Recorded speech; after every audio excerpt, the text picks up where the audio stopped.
All right, we are back with another episode of Speedruns from the Crypt, following Bargain Bin, which was a fun show. It's always a fun time watching Bargain Bin, then going into the late night Crypt.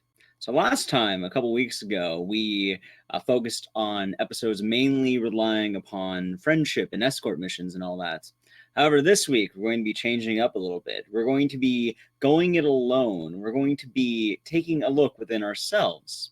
We're going to be spiraling on down into the evil within, both us and the game.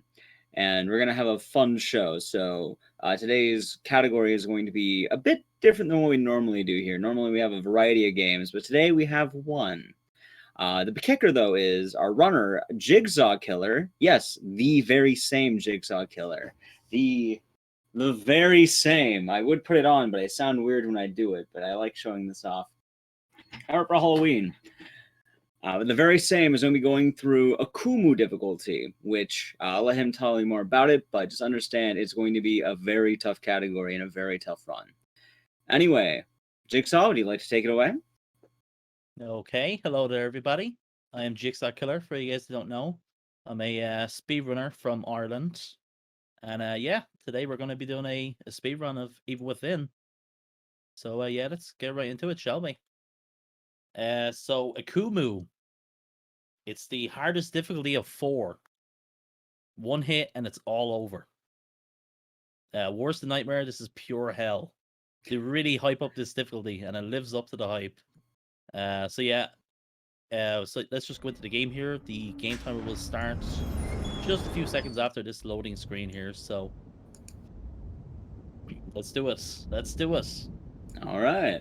All right, 3, 2, 1, go. And we're off. So the first thing, we skip the cutscene. First thing to point out, the cutscenes in this game are skipped by holding circle, which will come into play a little bit in the game because most of the time you can hold circle and skip a cutscene immediately, but there's other cutscenes where you've got to wait for the cutscene to actually happen, and then you can skip it. So I'm going to try save like half a second just to, get the frame perfect time save. So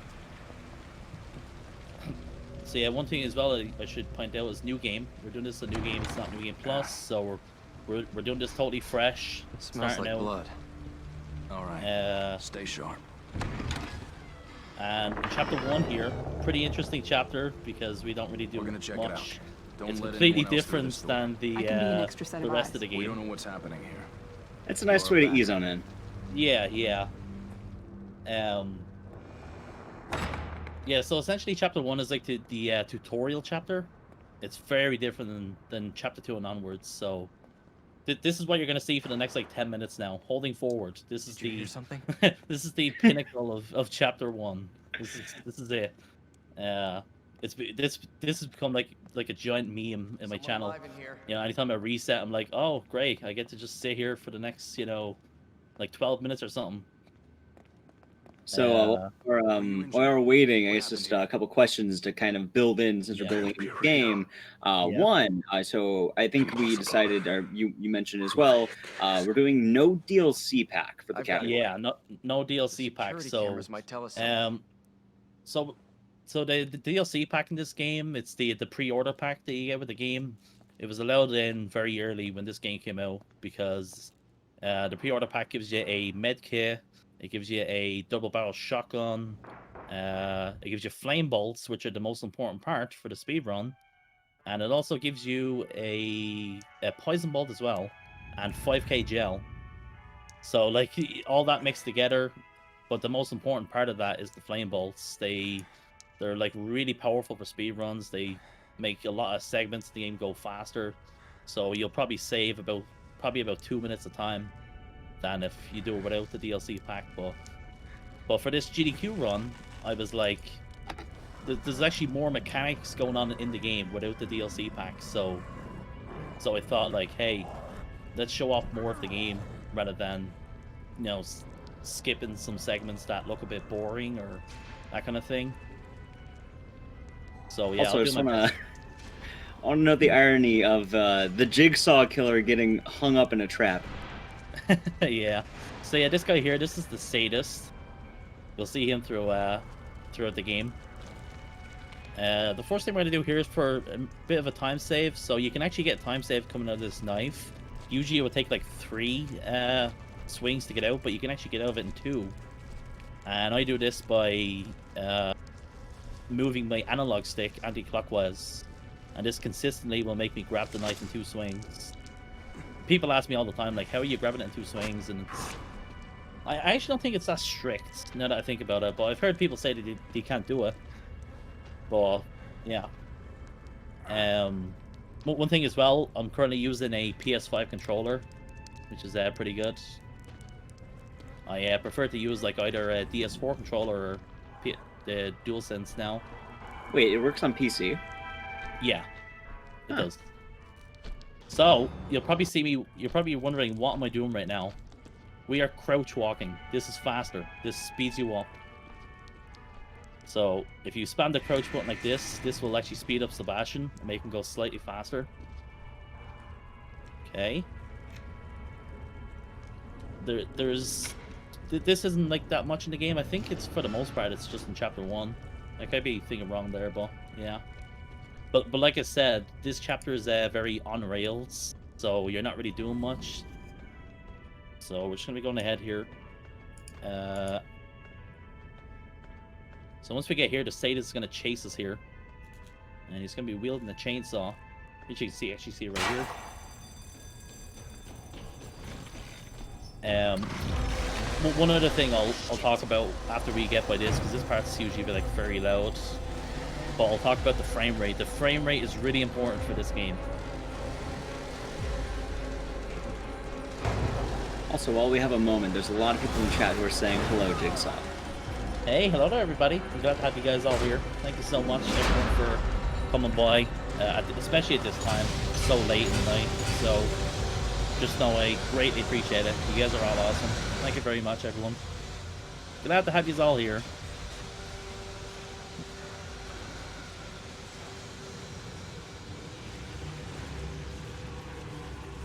So yeah, we're just gonna go through these blades, and this part here we're just gonna stick to the right, because there's a ladder here, so we want to be as close as possible to it. So yeah, so we're actually speedrunning the game on 30 FPS right now, and you're probably thinking, why 30 FPS? Wouldn't that be slower? Wouldn't it be faster to speedrun at 60 FPS, where you have smoother aim and the game's running faster? Yes, that's true. But this game is a little weird, a higher frame rate. There's a lot of weird segments in this game, scripted events where you're like running away from like the Sadist, which is actually coming up soon. There's a segment coming up where we're going to be running away from the Sadist, and on higher frame rate, and if you're playing on a Kumu, he can actually catch up to you, even though it's on rails, and literally all you're doing is holding forward.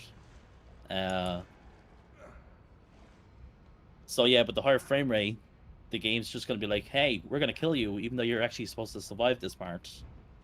And that's just one example. There's many other things. There's other parts in the game where the frame rate will come into play like that. Now, you can't speedrun the game at 60 FPS. It's just a personal choice for me. I just choose to speedrun at 30 because I would like to have actual runs going and consistency. Yeah, that's like just one of the examples when it comes to the scripted like events of the game. Others is the enemies, the regular enemies, which are called the haunted. That's what the zombies in this game are called. So they're like AI, and the physics and all just go out of whack. A higher frame rate. Their attack animations go off faster. They can grab you a lot easier. Things like that. I'll try my best to explain, as I'm going. Sounds and good. Of course, yeah, and if Ekdice is, if you think of any questions, feel free to ask, because there's always stuff I forget to talk about doing these runs every time. I do have one right now, actually. Although I think we are approaching Chainsaw Man in a moment here, but this might be the waiting one, I think, right? Yeah, this is like chill. There's nothing to worry about here. All right, so I guess my question right now is, what got you into running The Evil Within? It's definitely a long game, longer than a lot of the games we had previously, being at over 3 hours. So, what made you interested in, like, how did you go about running it, especially on a Kumu where you die in a single hit? Yeah, so back in 2014 when this game came out, I actually only got into speedrunning. I speedran Resident Evil 4 before that, and I was looking for a new game to speedrun. And, you know, I seen, like, Shinji Mikami was making a new horror game. And I was like, man, this Evil Within game looks great. And then played it, loved it, enjoyed the game. And yeah, it just kind of just blossomed from there. I played the game right away. I started routing, getting used to the game, you know, probably like a few days after the game came out.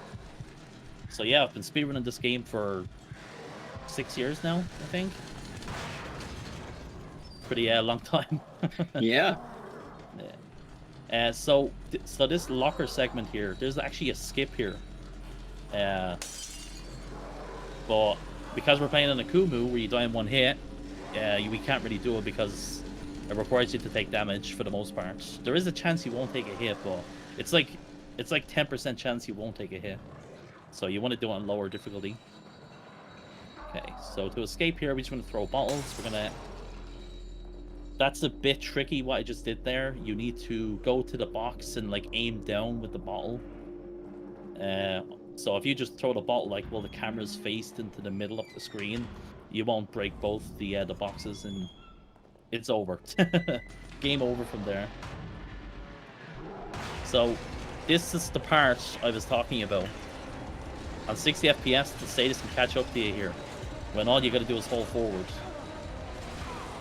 So he will usually catch up to me like here, and it's like, yeah, okay, I just gotta reload or something.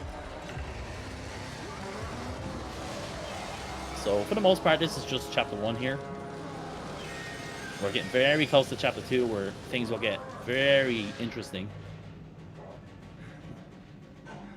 If I remember correctly, this game has 15 chapters?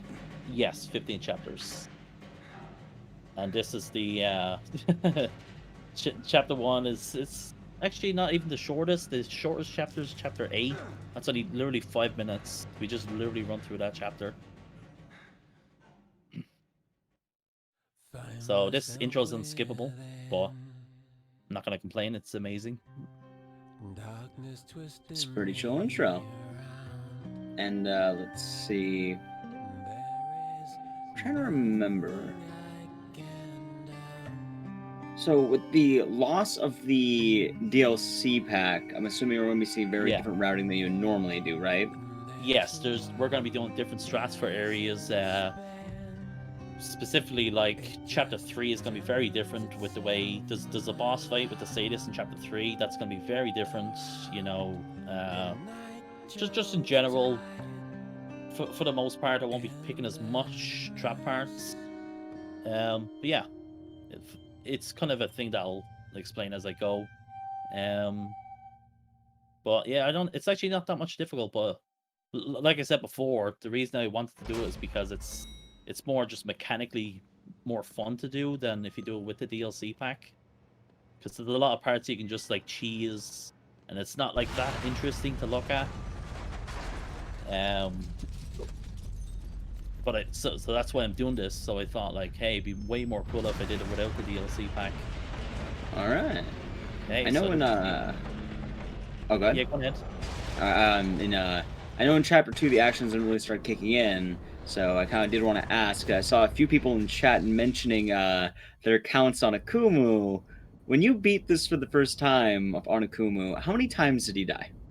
I'm actually not sure because I didn't actually play Akumu right away. When I started the game, I started right going to speedrunning, and I started on doing New Game Survival, which is the second lowest difficulty. So I didn't really like go right into Akumu. So by the time I got to Akumu, I think my first run I only died like 36 times. And that's not because like of anything impressive, but it was just because I already knew the game a lot by then. It wasn't like a first Akumu run kind of thing, you know. So I already had like basic knowledge, or yeah. That's my my memory of it anyway. Such a long time now, so. So right here, you can see I'm using the melee here. This actually makes us go faster. We're in like a scripted state of danger right now, and we can't even heal. So if you see me like melee or do any weird movements here, it's faster. Sign in here. Right, so we need to click on this save here twice to progress the game. Your future memories. Also, this is Nurse Tatiana, one of the best characters in the game. Smells like medicine. Okay, so we're gonna melee more here to get into this room. This will trigger Tatiana to go in here with us. Okay. You are all right. Please relax. So now we're just waiting so we can click on the chair. So this is our upgrade station here. This is how we upgrade in the game. We will use green gel to upgrade, in which I will get into all that as we go as well. There'll be a lot to talk about with that. You mustn't fight. A little fun fact, This is for your own good. this game was originally going to have a shopkeeper like Resident Evil 4. And it was going to have a woman that kind of looks like Tatiana. She would have like a hat on, and she would have like a trench coat or something like that. And she would have like a briefcase or something along the lines of that. Right. But yeah, they went with this. And instead, they were like, no, we'll just make Sebastian sit in a chair and get electrocuted and torture him. I wonder why they changed it. Like, I think having a merchant Yeah. would be cool, but we have a chair merchant instead. So yeah, so the first thing we're gonna do here, we're actually gonna heal. Going on? And you're probably asking, why are we healing on a Kumu when you die in one hit? Well, we can't sprint right now, so. And here's the first thing we'll talk about is the sprinting. So the default stamina, you can only sprint for 3 seconds without getting tired. So we're gonna be dealing with that for the next like half an hour. We won't be doing our first upgrades till chapter 6. And the reason we do that is because there is a forced tutorial when you enter the safe hub, and that will waste about like 2 minutes of time. So, and that tutorial goes away once you complete chapter 5. And the beginning of chapter 6, you're teleported to the safe hub, and it's like just the perfect time to open the lockers, and yeah, do our first upgrades. And another thing as well to point out is we'll be getting 6 keys for this row, which I'll explain now in a second once we get past this. So this is Connolly. He was driving the car at the beginning of the game. Now he's like infected.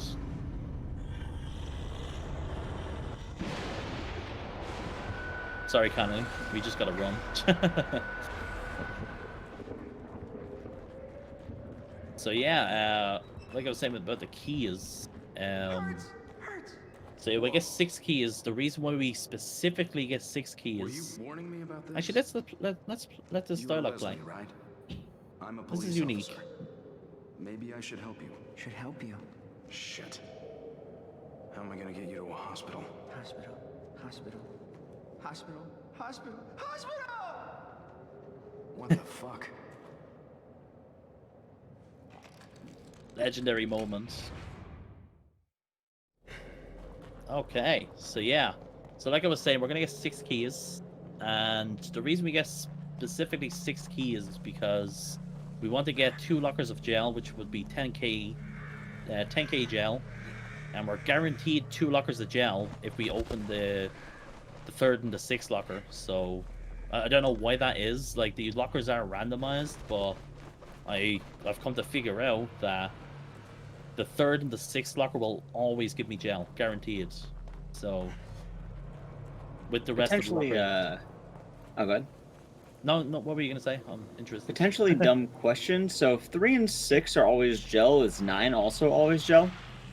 I don't think so. I haven't tested that. Huh. But it's very random though, isn't it? It's kind of like, why is that a specific thing, you know? It's kind of Yeah. interesting to think about. There's some interesting things about the lockers in the game because you can't get certain loot until later, you know what I mean? So you can't get sniper ammo until like probably after chapter 6. You can't get magnum ammo until later. So does the timing of opening the lockers actually change what you can get for like numbers 1, 2, and 4, 5? I don't think so, no. From what I believe anyway. Anyway, here's the first difficult part of the game now. The chapter 2 village. So the first thing we're going to do is we're going to run away from these hunteds. They're going to follow me. There's a chance that they won't follow me all the way, but that's okay. Because there's a big giant haystack that we're going to use to our advantage coming up. So we're just going to run up here, manage our stamina. And the scariest guy here is this guy right in front of us right now. This guy with the torch. We want to watch this guy. He's scary. So we're going to run up here, specifically go here. Oh, nice. He lit the haystack for me. Very good. Right. Thank you, hunters. Okay, so yeah, we let those guys burn. Now I just gotta watch for hunted. Yeah, okay, we're good. So now we're just gonna run up to these guys. We're gonna bait them into the bear traps here. Very good. We're just gonna burn these guys. Cool. Okay, let's use the torch on him. Oh, I have to watch for him. Alright. And there we go. Incredibly clean. Yeah, this is a very good chapter 2 right now. I do just want to remind anyone watching right now that a single hit by anything in this section results in pretty much dying and going back to whichever, I think, checkpoint you end up having from prior. Yep. So yeah, any damage you take, you die. You're dead. The only exception is when you're a grab. You know, when you get grab animation, you don't instantly die. And Joseph can actually save you in the grab animation and you'll live. But that's it. If you run into a bear trap, you're dead. It's over. Shit. Better get out of here. Okay, so this is chapter 2 done now. The one thing I'll point out at the end there, if you notice, like, burned a certain enemy at the end, or just before I did the crank, you can actually, there's actually 4 hunted there. And if you walk to a certain spot, you can actually burn 3 of them together. And then I stealth kill the last guy before I get to the crank. So that's what I did for that. Okay, so chapter 3. This is where we get all our weapons here. So, if you're wondering what's the most, like, powerful thing in this game, or what's going to guide us through this game, I would say it's going to be a mix of the matches and the Agony Crossbow.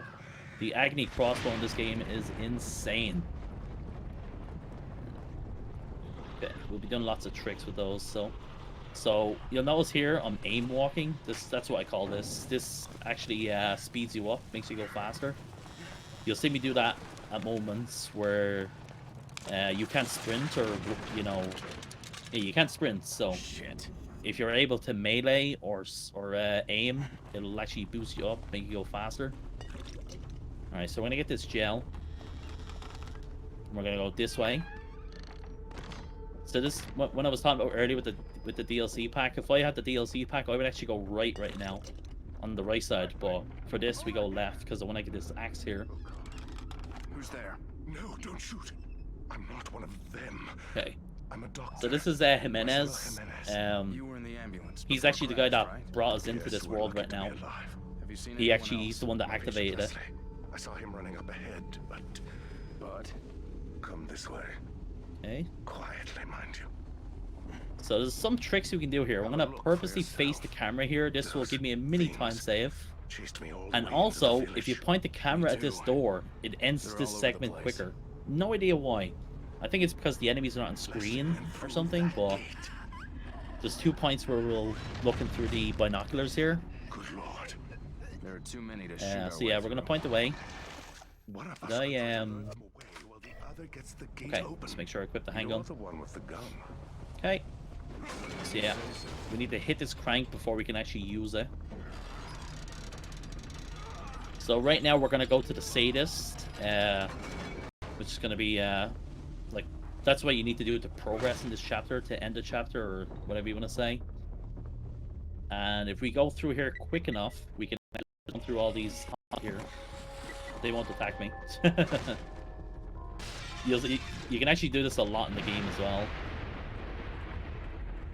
The enemies, a lot of the enemies in the game have to get to a certain point, or walk to a certain spot before they can start attacking. That's right, this way. guy's gonna get himself killed. Alright, so if you look here, the status is not even spawned in yet. We got here so quickly. And here he is. Alright, so here, once we open this, it's gonna get him out of here. Alright, grab the ammo. We're gonna use 2 axes on him here. Alright, we're gonna shoot him. Okay, I'll shoot him 4 times. Gonna reload. And that's the sadist. So 2 axes and 8 hanger bullets to kill him. Jesus. And the cool thing about killing the sadist here is everyone else in the area dies with him when he dies, and they also drop all their loot as well. So if they drop the grenade or hanging ammo, it'll be like scattered around. So yeah, that's the basic sadist fight. Okay. So all this stuff I'm getting here, this is all stuff we're going to need for the run. This will give me flashballs, shotgun ammo, trap parts. Okay. Alright, get some hanging ammo. Okay, let's get more trap parts here. Those trap parts I just picked up as well. If you get a checkpoint here, they despawn. So toxic. Okay, so we get more keys here. Now I'm going to see if there's a grenade. There's actually a pretty high chance to get a grenade, like in these areas, so I'm looking out to get a grenade. So here's the Agony Crossbow. This is going to come in very handy for this run. This is our weapon, you know. This is our boy. This is our baby. Okay, we're going to get more gel here. So that 1k gel there, we just got that from a Ruvik clone. And if you're wondering what a Ruvik clone is, the antagonist of this game his name is Ruvik. And the Ruvik clones look like him, and they have certain attacks. They can summon out these arms that chase you, and they one-hit kill you. And they actually have no hitbox on their head. You can't headshot them, which is pretty funny. So, quick question in regards to the Rubik clone. Yeah. With Akumu, do the enemy spawns actually change in the game to where certain enemies spawn earlier? Because I thought Akumu clones were mainly, like, at least in like normal, only spawning near like the ending. That's what I was going to point out as well. So the Ruvik clones show up earlier in Nightmare and Akumu. Nightmare and Akumu are the same when it comes to enemy spots, you know, ammo positions. Everything's the same, literally besides the one-hit kill. But on Nightmare and Akumu. No, the enemies are slightly more aggressive on Akumu, but everything else is exactly the same. And then like casual and survival would be the same as well. You know where we are? Okay, so we're gonna do more aim walking here. This is gonna speed us up. That didn't answer my question. You can't sprint at this part, so. Honestly don't know. For all I know, I'm losing my mind and you're just a delusion. But I'd like to think I still have a shred of dignity and an obligation to I'm just thinking about like some of the upcoming chapters and how they're gonna be done, because like I know there's a few bosses that are pretty mean in this game, and yeah, the more I think about it, I'm very... wondering if it's gonna go deathless or if there's gonna be a few. Yeah. I don't think it's gonna be deathless, but I'm gonna try my best. We're gonna try. I'm definitely not saying anything, just because in the past, whenever I cheer on the runners, it doesn't go well. He's gone down there. This game is just made to kill you. If you've played this game, you've played Akumu, you know, like, please don't be surprised if I die. So here, we got our shotgun here. You can actually get this shotgun in the previous chapter, but it'll waste like 20 seconds, so you've got to run to a really far spot to get it. Okay. So here, we're going to meet the first invisible haunted. Yes, you heard that right. An invisible haunted. You can't see him. Something's coming. You can kind of see him. Yeah, we're going to run here, use the axe, insta-kill him, and he's dead. This place is in death. That's the first... Is there anywhere safe at all? Invisible haunted.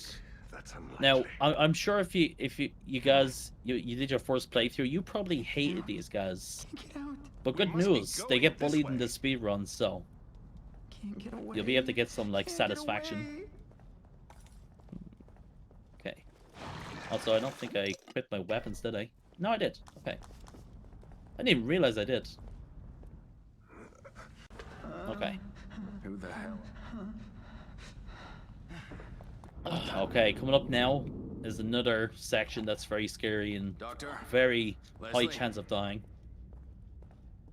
So let's see how we do. It's another, like, this is like a gauntlet fight with a lot of hunteds. And another, this is another spot where another Ruvik clone will show up as well.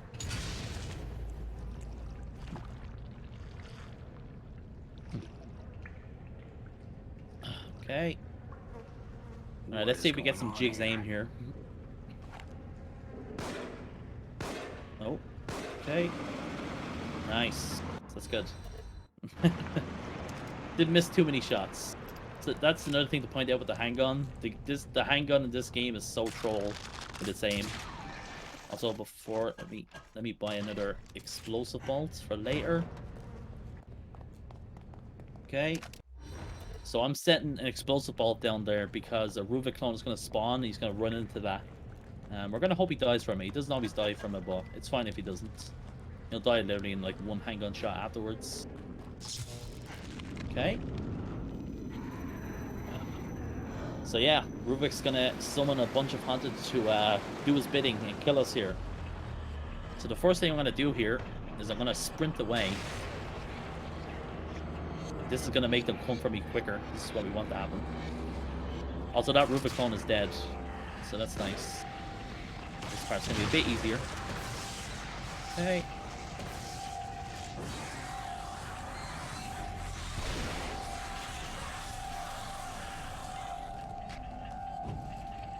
Alright, and then we're done.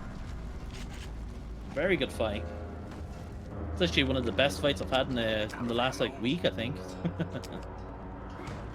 I'm really hoping that it continues going well, but I have the deepest sinking feeling that now that we're having a good time, something's gonna happen really weird later. Okay, so, incoming here. Probably all our favorite character in the game, maybe. We all love this woman here. The infamous Laura. So we'll have a few interesting sections with her later. And here. Here, we're gonna... So there's actually a time save you can get here as well, actually. When you're running away from her there, if you stop at a certain point and point the camera at her, it'll actually make her sprint for you all, like, consistently. And I say that because she doesn't always sprint at you. Sometimes she'll, like, just walk to you a little bit, start teleporting randomly, and it's slower. But I found if you point the camera at her and so on, she'll actually come for me quicker. So it's like a mini time save. Okay.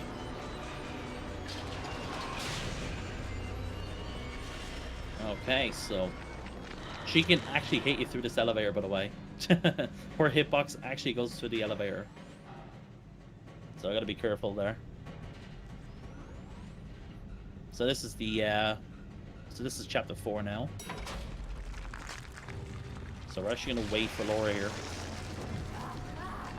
The reason we wait for her there is because she has a chance of hitting us once we are stopped here.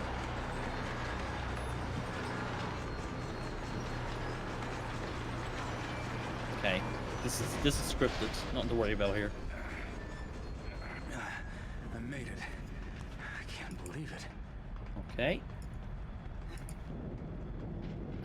So I'm just using the shotgun. The shotgun is helping me get down the stairs here more consistently. Okay. Here comes Ruvik again. And now he has an insta-kill if he gets near me. So let's stay away from him.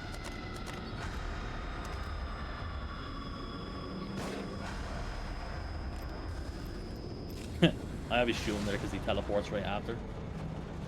Alright, that's chapter 4. We're doing good so far. Let's hope we can continue this on. The next 2 chapters, though, are really difficult. Chapter 5 and 6. One thing I'd like to ask the chat, what you guys think is the hardest chapter in the game? I would say most people would probably say chapter 6. Chapter 6 is very brutal. Okay, so one of my favorite strats in the game is incoming. I love this strat. I hope you guys will too. So we're gonna run into another invisible haunted here. Seems someone wants. So we can do a nice little trick here. If we run immediately up to the invisible haunted here, we can do this. Run up to him and stealth kill him. There we go. I should mention, chat is mostly saying chapters 6 and 10. Oh, yeah. Looks like I have to get down. I can't remember though. Which one has the dog? The dog is the end of chapter 6, and that's Okay, that's 6. That's one of the most inconsistent parts of the game. I hate that. Because I was about to say, I was like, whatever that chapter is. Yeah, that fight's even worse than Akumu because there's bear traps scattered all over the area. Oh yeah. Ooh, I gotta be quick here. Alright, let's hope I don't get unlucky here. Okay. Just gonna go for this key card. Okay. Nice. Should be good here. I'm just saying, the moment that dog is dead, I'm going to start cheering because I am holding my breath. Yeah. Oh yeah. That just actually reminded me. I'm so glad you mentioned that because there's one thing that's a pain in the you-know-whats. So the explosive bolt in this game has like an after effect after it goes off. And basically, like, the explosive bolt can shoot off like random shrapnel around the area. And the worst part is it can hit me. So my own explosive bolt can kill me. And that's what we use on the dog. That's going to be the main strat. So that's going to be something that I have to watch out for. Which I actually discovered a recent strat to do it more consistently. So I'm actually so happy about that. So here we have 3 puzzle rooms. Once I first enter the room, I go to a certain wall that's always the same puzzle. So I know which one it is. And then I just run to the next one. I know this one's on the left as well. So I can just literally run into the room here and just automatically click on the puzzle and it'll solve it. And then the third one we select will be on the right side. So that's how I memorize this puzzle. Okay.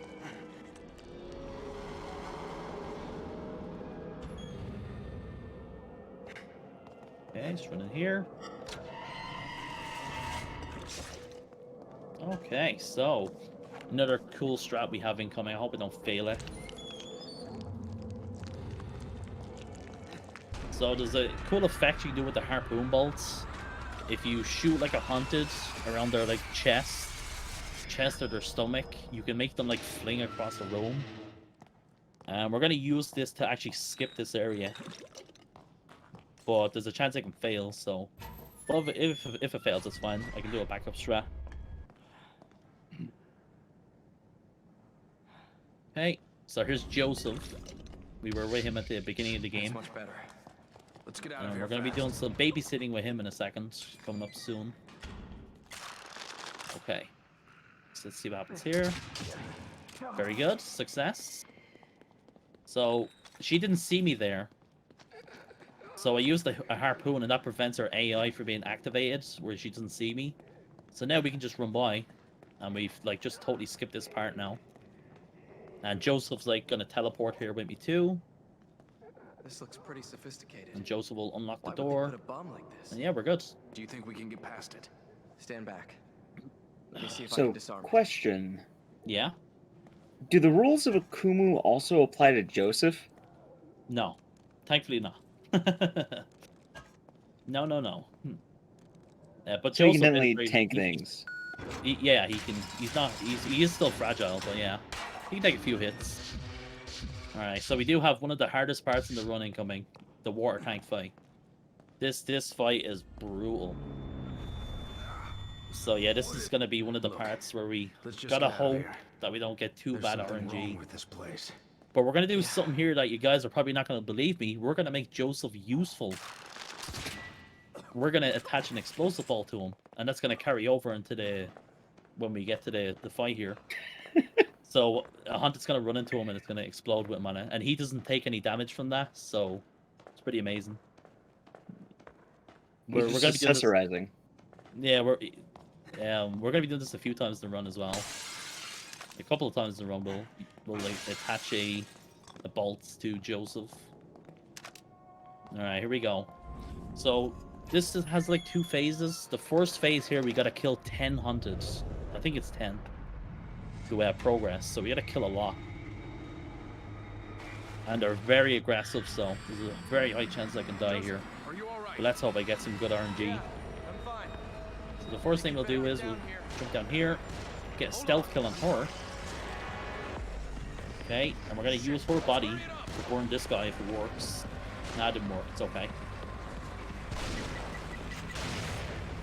Oh, some bad RNG here. Oh. Just waiting for this door to despawn. See, that door there doesn't despawn, or it takes a while to, you know, despawn. Yeah, we're getting some terrible RNG here. How many of these things are there? Oh, nice. There's the first death. Okay, that's fine. Maybe we can get some good RNG the next time. But yeah, like I was saying, you can get such terrible RNG for this part. It's fine. Like, that was just such bad time with everything. So let me just get another explosive bolt here. We need to move. Okay. But like I said, this part is crazy. I always laugh whenever he's just like wearing it like a bow tie. Yeah. Yeah, usually this works out pretty well, but we'll see. We'll probably get like really good RNG now and just do it in 2 seconds. Like, we have everything like lined up or a plan for what we're gonna do. All right, nice. So we just killed like 4 of them now. I imagine this is gonna be a big contrast to what just happened now. How many of these things are there? Okay. All right, come on. Okay. Joseph, don't die me, please. I'm in bad shape. I need help. Ah, Joseph, no. Okay, That's much better. I'm just trying to be really safe here. Okay. That was really stressful. Hey. So that's the first phase.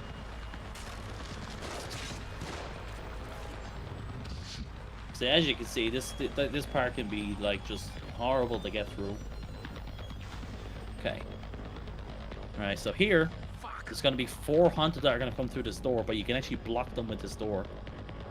So we're gonna stand here, the door's gonna block them, we're just gonna kill them here. So I'm gonna axe the first 2, grab one of their axes, and axe the other 2. So we just killed 4 hunted there.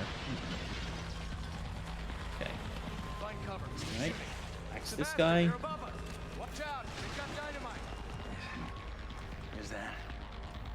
Is that it? But yeah, welcome to Akumu difficulty, everyone. This is the craziness that this difficulty offers. It's so unforgiving, like. But yeah, we're getting some nice RNG now. It was RNG manipulation. Alright. It was all planned. The last part of this now is we just need to kill these 2 dynamite guys. And I'm just gonna be completely safe. I'm not gonna mess with them. We're just gonna let them run up here. Let them blow up. They can't get me from here, so. There we go. And that's the water tank fight. It's actually amazing how fast we did it, like, you know, the first phase of it compared to when I died there. That was close. But that's just what Akumu is. Alright. So let me see. Let me grab this grenade. I'll grab that shotgun. I'm on the way back here. We're gonna be coming back to here in a second. We're running out of time. We're gonna be saving Kidman from the water tank here. Cables go. I'll go. Tell me what to Okay. Okay, let me see. Is there an axe here? Yes, there is. This is very PogChamp. Okay. So I like to hit the axe just to get rid of this guy. Sometimes this guy can throw the dynamite here as I'm running up.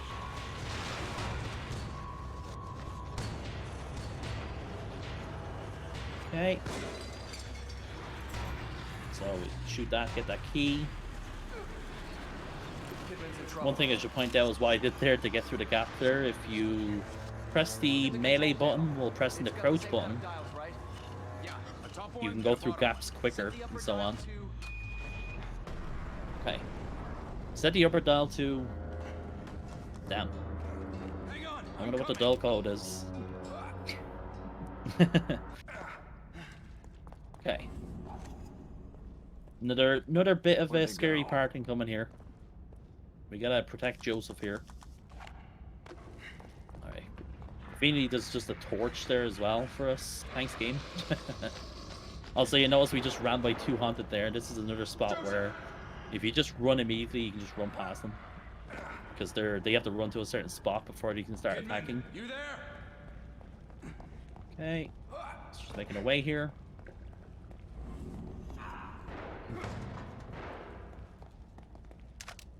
Alright, 2 trap hearts in here, get some gel. So yeah, we're gonna have about like 35k gel. When we're in chapter 6. So that's like the average what I'll have. Alright, so we burned those 2. Use the torch in this guy, and hopefully I can shoot these guys together. Yeah, that's decent. Joseph with the assist. Alright, good fight. Very good. Just a few bumps, we're fine. So there's something I like to do on my runs, just for fun. It never gets old. Yeah. Can you pick back up the arrows from their heads? Yes. It looks like the Yes, you door's can. locked from the other side. Sebastian. So this is not a strategical use, this is just something I like to do on my runs when I'm, you know, Dude, there's playing just for- lightning coming out of the back of her skull.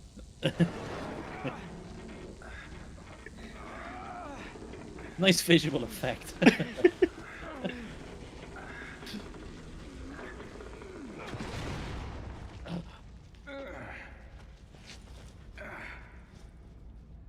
Okay. Now we just run over here. Let's get going. Kidman's gonna open the door for us. Yeah, we just grab our stuff back. Thanks, Kidman. Alright, I'm gonna equip this. Okay. We should go. She didn't even feel the I'm glad lightning you're all right. and the It's all Yeah. the spikes. Why would they catch you instead of just Alright, so who is ready for a Laura boss fight? he? Yeah. Yeah. So there's actually a very cool strat for this fight. I hope I can get it. It's kind of hard to pull off. It's a timing thing. But yeah, we should be able to do it. I'm confident we can do it. Alright. Another one Alright, of first those off, doors. more aim walking here. Can't sprint right away. We can sprint again here. Okay. Tripwire here, so let's crouch underneath it. And for a safety strat, I'm going to use a grenade to get rid of these haunted. Nice. Okay. Let's get more gel.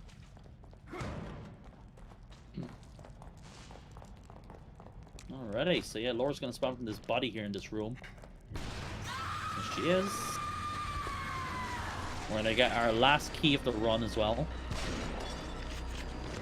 Okay, run over here. Gonna shoot the fire so it goes away sooner, so we don't have to wait so long. So I'm just gonna wait here until the black liquid goes away.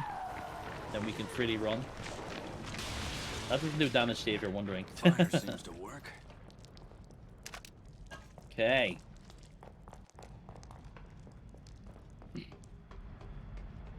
So the Laura boss fight. Very time specific fight here. So the first thing we'll do is we'll shoot her once here. We'll burn her there. And now we're gonna run up here. Okay. We're just doing a little timing thing here. That looks good, very good. So if you notice, like, shot her at the same time as shooting the lever. this enables a, I guess if you want to call it a glitch, you can actually make her burn twice in the furnace. You know, usually it's only once. This actually does, like, I believe, like 80% of our health. But yeah, that's the lower fight. Very fast.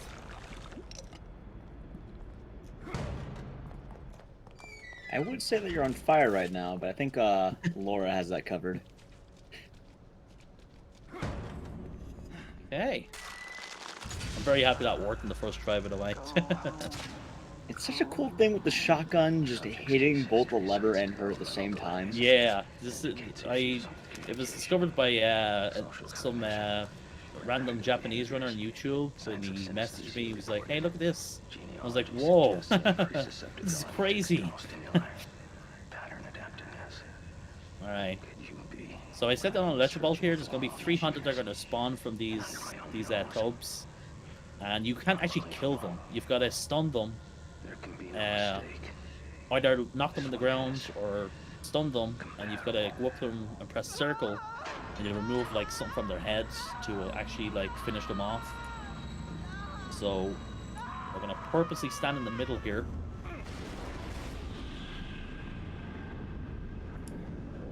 What in the hell? Also, if you guys are wondering about skip glitches, there are 3 skips in this game you can do. You can only do one of them on a Kudu though. 2 of them require you to take damage, so... Alright, so I'm actually purposely moving this guy into the middle of the room here. Just to do this more consistently. Alright. Okay. Alright. Just shotgun him, stun him. And that's chapter 5. Very good. Give him a nice kick.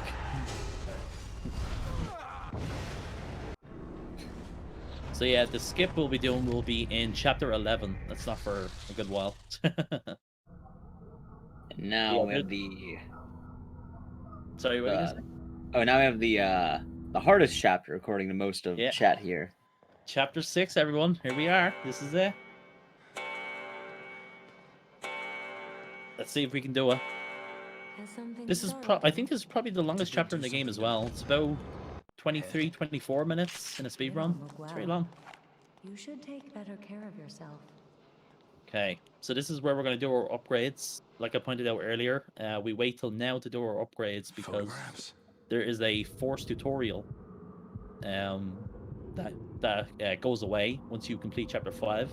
So to save like 2 minutes of time, we will upgrade now. And we're also going to open the lockers here. There's also a nice little trick with the lockers as well. You can actually open the lockers from further away if you're aiming your gun, which is pretty funny.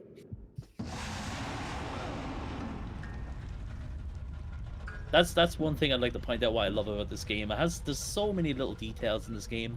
You know, I think it's very, very underrated for like what's in the game. You know. Okay, so if we aim our gun, yeah, we can open it from all the way here. Oh, look, the game gave me health. Lovely. Thanks, game. That's really going to help me on a Kumu. Just give it to Joseph. Right, like I pointed out, the 3rd and the 6th locker will always give me gel. Okay, we got the 4th one to give me gel, okay. I'm literally just going to open this now and that's it. I'm not going to open the 6th one because I don't want to get the gel from that. Because I don't want to rely on RNG. I want to, you know, do the run where, yeah. I know I'm going to get the gel. Okay. One thing I'm really glad as well, like, if we did this run like a year ago, this run was not optimized at all. So the upgrades we're doing here is up to level 4 stamina, and we're just going to upgrade the flashballs. That's it. That's the main upgrades for the game. The only upgrades we'll be doing after this will be level 5 stamina, and then we'll be upgrading the Magnum later on. Let me see here. So we're gonna buy some flashballs. But yeah, like I said, this Ikumu was not optimized like a year ago we used to upgrade a lot more. Usually I would upgrade handgun accuracy, upgrade the electric bolts to level 3, upgrade the capacity for the agony crossbow so we can hold more. But yeah, at this point now, I have it so optimized where all I get literally now is the stamina and the flashbolt upgrade. And I purely do this so I can get level 5 stamina sooner. Usually we'd get level 5 stamina in chapter 9, but now we can actually get it at the end of this chapter. Or the beginning of chapter 7 as well. If I get unlucky with the gel at some parts. Okay. So incoming soon, we have the cabin fight. Very similar to Resident Evil 4's cabin fight. Sebastian? Probably the highlight of Sebastian? anyone's Akuma run. Sebastian? The cabin fight is like the, you know, the fight where everyone's like, man, I hate this part. Okay. Thankfully, there is some nice cheese we can do for the cabin fight. Who does not like cheese, you know? Cheese is good. It is good. Yeah, there is a chance we can die, of course. It's still scary to get through, but yeah. Let's take a moment to ask chat, and also you, Jigsaw, what's your favorite cheese? Same place as the photographs. I probably shouldn't answer that, but I'm not actually the biggest fan of cheese. Like, I'll be honest. Oh, Yeah, that's a bit awkward now. well, I feel now like we're- this guy's a liar. You just 2 minutes ago you said you like cheese. You weren't expecting the question. Yeah, it's weird. It's a weird thing. All right, so the cabin fight. So at the very beginning, we can die at. There's a hunter that trolls. That's like a troll at the beginning. He can immediately throw the axe at you and kill you if you're not aware. But what we will do is just walk forward. That avoids him every time. Okay, nice. That is very good. I'm very happy this just happened. We have way more control just killing these first 200. Okay. Alright, we flung off one of the hunted there. That's nice. So this cabin fight works in waves, and more hunted will only spawn if you kill a certain amount. So if we don't kill any more now, no more hunted will spawn. So all we got to do now is kite these two, unless the other hunter comes back. We've got to kite 3. But yeah, this is also a timed segment, so now all we got to do is just run in circles here, and we're good. Why waste ammo? Why waste the ammo? Just run in circles. I do like the idea that one of the kicks of that one guy do the same damage as getting stabbed or exploded or anything. I think for the most part, like, a lot of their hits are kind of the same damage, and like getting grabbed or something would be more. Some of the hunters' attacks do like 80% of your health or something. It's crazy. You also take more damage the higher the frame rate. That's another thing to point out. that's another thing to point out. All right, second floor. Okay. All right, so we're just gonna wait here. Nice, nice. I'm very happy with what's happening right now. Okay. Alright. So now we're just gonna wait here in the corner. Okay. Yep, do that. Wait for these guys. Did we flash them all? Yes, we did. I think I might extra flash these guys or something.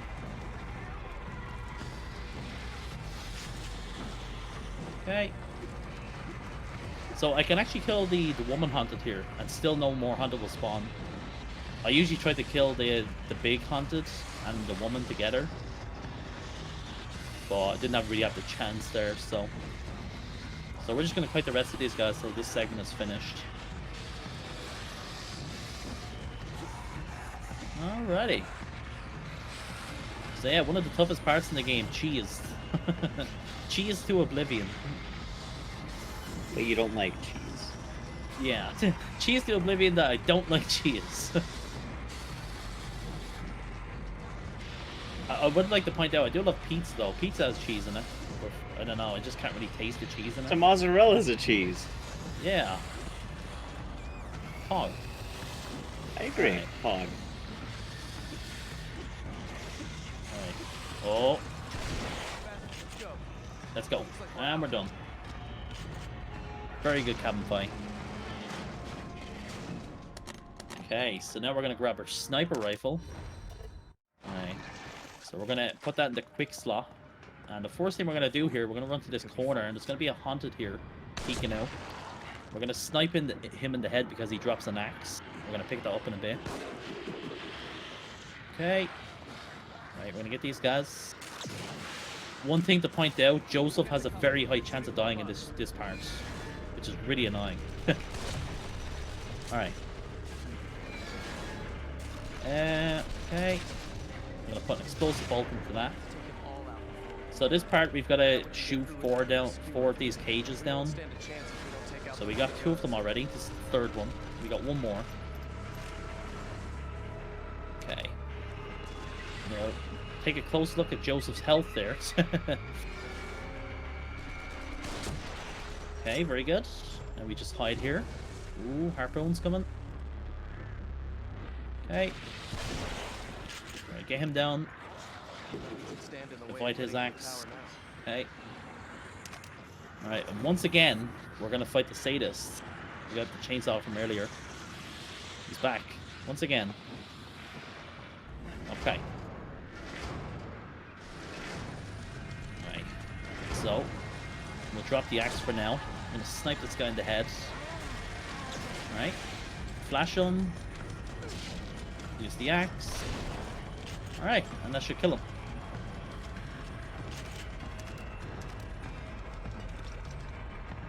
Yeah, that's a saves fight. Good. Good fight. Yeah. Another weird thing about this fight as well is for some reason he dies quicker when you use a flash bolt on him there. And like the first thing you'll probably think is maybe he takes more damage when he's flashed, but it's like the only point in the game where it happens. So I can't explain it. I don't know why it happens. So like, let's say I did all the damage I did to him there without the flash bolt, he would not die. He actually will not die. Like, it's weird. I can't explain it. Okay. So once again, we're gonna make Joseph useful here. We're gonna attach a bolt to him, to his chest. There you go, Joseph. It's for you.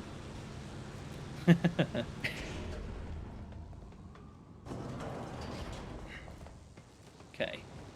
So we're gonna do some more aim walking here to go a bit faster.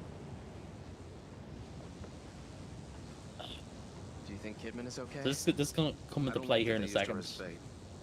Just watch Joseph from afar here when this next part begins.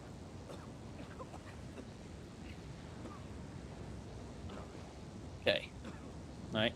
So this is another aim walking part. You can't sprint here. So Joseph's gonna be carried by 2 haunted here. And it's over. Fight's done. Thanks to the electric bolts. You okay, Joseph? Did he fall I'm down? fine. No need to worry. The electric bolt killed the haunted. And it ends the whole thing instantly. But how did Joseph fall down? Cause like he's kind of like crippled or something, or he got like knocked out from the explosion or something. You know, I guess that would make sense given he had electricity in his chest. Yeah. Hey, let's set an explosive bolt here. There's gonna be more haunted to deal with coming up. Oh, what the hell? I got a glitch. Hello. Wait, what? Interesting. Yeah, I'm stuck. I can't move. Well, Hello? it wouldn't be a GDQ run without. That's Whoa. never happened before. Okay, guys, I know. I'm gonna say it. This has never, ever in the history of Evil Within happened before. I swear. Well, there you go.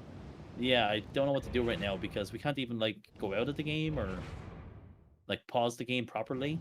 So I guess I can Alt F4. Huh. Yeah, that's very weird. Can you I've never seen this happen. So yeah, I can't do anything like where. See, if you I- can see if you can see the black bars right now, that means you're like in like a scripted cutscene, or you know what I mean. So yeah, Joseph I is cannot. really watching in anticipation. Yeah. So yeah, I'm just gonna restart the game here because there's nothing else I can do right now. So just give me Well, 1 second. I'm happy that it happened here. We can have the that's never happened before. I said it Whoa. earlier, man. I told you, good job. I said good fight. Hey, it would not be Evil Within without something that I've never seen before happen. So I'll take the blame for that one. I did tell you good fight after the sadist. I'm actually curious what the checkpoint is here. I don't even know. Like, because we didn't start this segment, so I wonder where are we gonna begin from here. That's fine though. We'll go right back into the game. Because like that's the part where Joseph's supposed to like grab the gun, right? He he grabs the gun and he tries to kill himself. Yeah. Yeah. Maybe that like it got stuck trying to do that or something. The only thing I can think of is like if you looked at where Sebastian was angled, he was kind of like to the side of the thing, so maybe it glitched out there or something. Maybe. Maybe he just really liked that bridge. All right, continue on. Let's go. I'm very curious what this checkpoint is, though. Let's see. Okay, it's here. Okay, so let me see. So we have these. So I lost my electric bolts. Feels bad, man. It's okay. We just use the flash bolts. Do the same thing. You okay? Now, so here's something to point out as well. We're using extra trap parts now. We used an electric bolt before, so we can't use that now. So we just wasted that essentially because of what that glitch did. But thankfully, we do have like a lot of backups. For the most part, we don't have to worry about you know, trap parts. There's a lot of backups we can do just in case. Okay, game work, please. Yay, it works. Should have just let them. Huh? Alright, skip cutscene. Alright, so gonna see what happens here. Cover me. Let's go. Hey. Alrighty. Don't worry, guys. This is an optimized video game. I promise. He's really into that trying to get past you.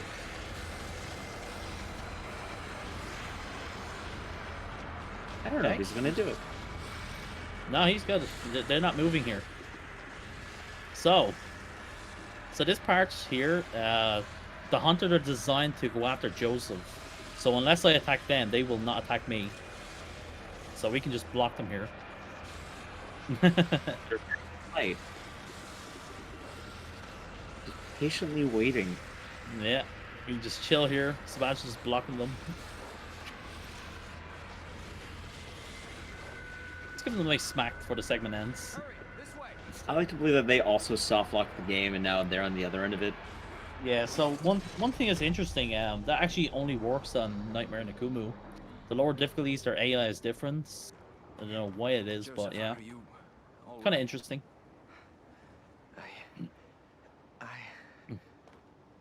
Yeah. Okay.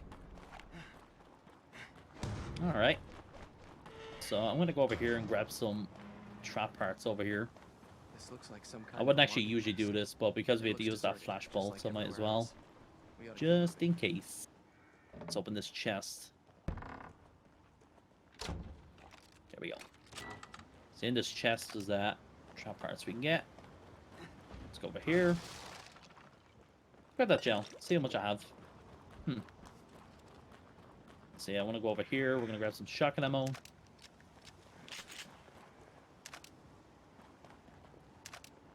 Let's see. So I don't think we'll be able to get level 5 stamina till the start of chapter 7. It's okay though. So we need 30k gel. We need 30k gel, and we will get 7k coming up from the from the boss fighting coming soon. So, okay, let's progress here.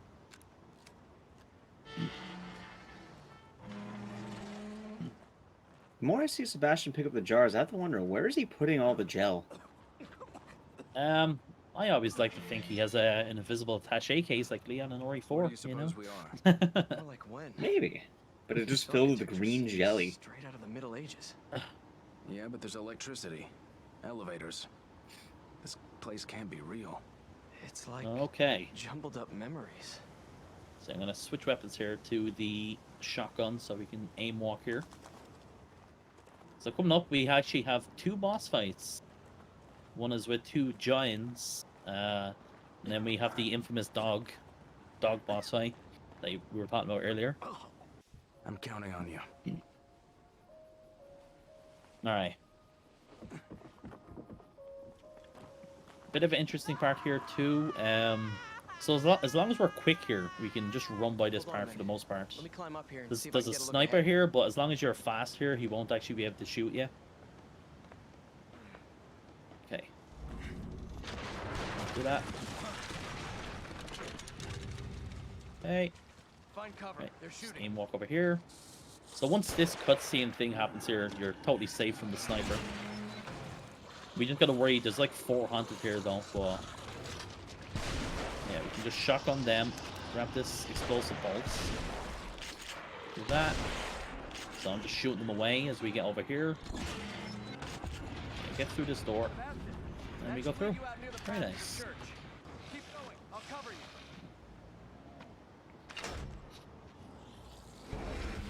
Okay. So these guys are called Neon and Zen, I believe. That's their names. Okay. So yeah, we're gonna shotgun, sniper shot. I'm just gonna run. I'm gonna run away. Run. So, if you run into here, this creates a nice little opportunity for us to... Because they'll go after Joseph now, when we're hiding in here.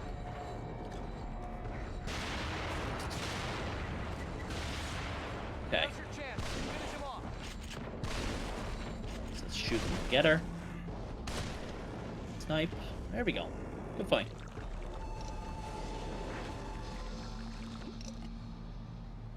Now, I didn't actually have the right amount of ammo I actually usually would have. I would want to usually have 3 grenades, but I used one of the grenades in Chapter 5 to make sure I got through. But it's fine, I can still, like, you know, go through the game. Alright. Alright. Let's see. Let's buy another explosive bolts. So, up next is... Yeah, sorry, what were you going to say? Oh, I was just say, for things like grenades, if you end up missing them, how much rerouting does it end up taking? Do you have like dedicated areas for things like grenades, or is it more like you just sort of know where items might be? Yeah, but I know where all the there is 2 guaranteed grenades. One in Chapter 4 and then one in Chapter 5. And there's one other grenade at the beginning of Chapter 6 here, which I picked up. So that's it's kind of a bit iffy. Like, the thing is, I'm not actually using optimal strats in this run. I'm trying to do as much GDQ safe strats, so I wouldn't usually use a grenade in Chapter 5. I would actually use a shotgun instead to run around them. But the thing is, they can those hunter can run into where Laura is. She spawns out of the body, and we have to shoot the ground with the fire, that kind of thing. And the hunter can actually enter that area, so they can troll you when they like to. You don't need to worry about me. So yeah, up next is the Sentinel. That's the name of the dog. One of the craziest part of the run, I think. Even though, if it goes correctly, we'll kill him in seconds. If it goes correctly, we'll kill him like within like 15 seconds, I think, depending on what happens. But the scary thing about this fight is the dog can lunge, and you know, he's very fast. He's constantly running. There's bear traps scattered all over the area on Nightmare and Akumu. And at the same time, my own explosive bolt can kill me. So everything is working against me in this fight.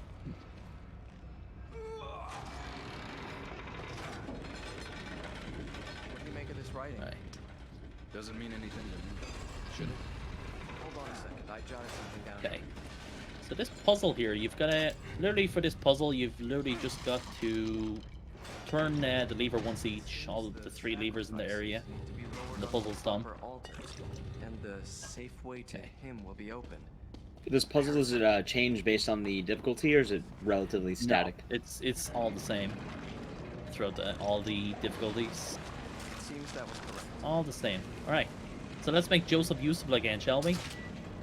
We're going to attach an explosive bolt to his ankle.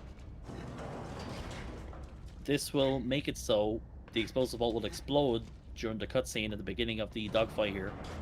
And the cool thing is, at the beginning of the fight, the dog will usually lunge at the start. This actually prevents that from happening now. So we can't, so we have more of an advantage with the start of the fight. Okay. Ooh, we have 30k gel. Yay! Right. Okay, get Joseph. And yeah, here's the boss right here. This is our cute little doggo. It looks friendly, right? I think so. So yeah, the main thing we're going to be using for this fight is the explosive bolts and sniper. We're going to be using, depending what shots we get, 3 to 4. Hoping for 3. Let's see what happens. When you get it Right. open. There we go. Bless RNG.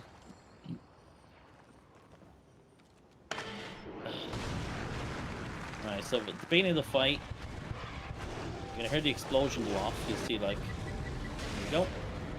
This is gonna, like, stagger him at the beginning here.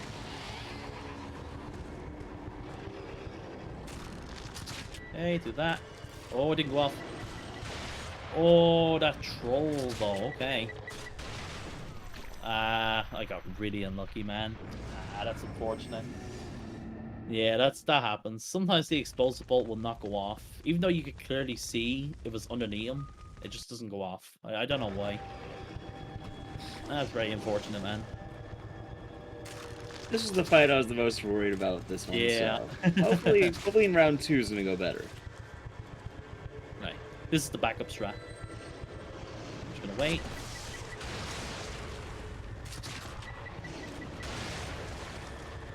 Okay.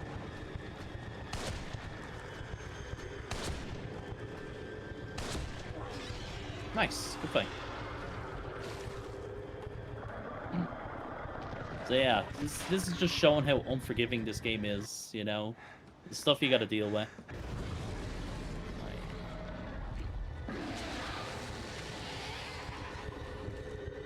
Yeah, like I said, if that explosive bolt just went off, we would have been fine. It would have been over. We would have had it in the bag. Alright. Hey, over here! So you see the way Joseph's throwing a bottle here? He can actually kill you doing that. If you run into the bottle as he's throwing it. Hurry back! Go. Oh, doggo got me. No. Oh, the dog, man. I blame Joseph.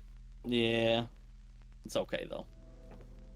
I think I might skip getting this electric ball, but I probably shouldn't. It's okay. I just hope we don't get really unlucky. I should probably actually get a maybe a freeze ball ready or something just in case he does that again. Oh, there's a trap there as well. Hey, over here! Well, let's see what he does here.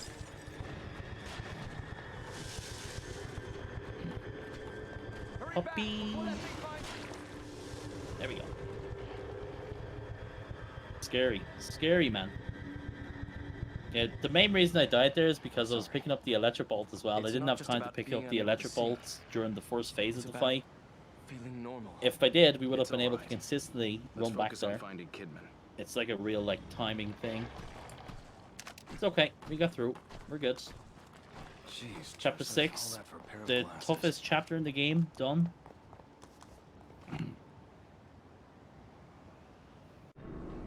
By the way, where are we on time, by the way?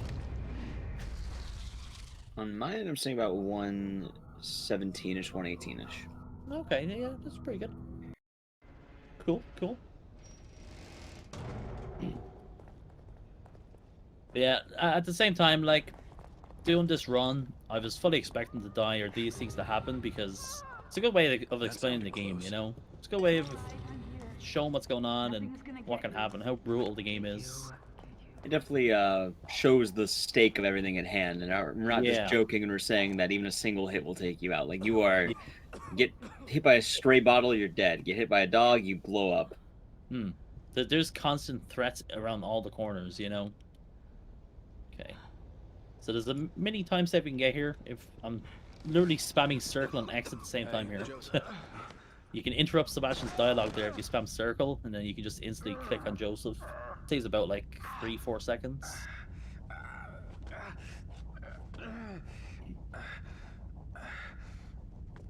Okay. So the biggest skip in the game is in this chapter. Unfortunately, we can't do it because it's a Kumu, and you need to take damage to actually do the skip. But yeah, it makes this chapter really short. Okay. I'd better start searching for my Oh yeah, we'll get partners. level 5 stamina in this chapter as well. Very good. I'm actually really excited about that, to be honest. I hate running around with level 4 stamina. Okay. So let's run up here. So I don't want this haunted to be so close to me here. Once you click on this, these haunted will just stand still now. The game just like pauses here. But once we are finished with this, the game's gonna continue on. Alright. Alright.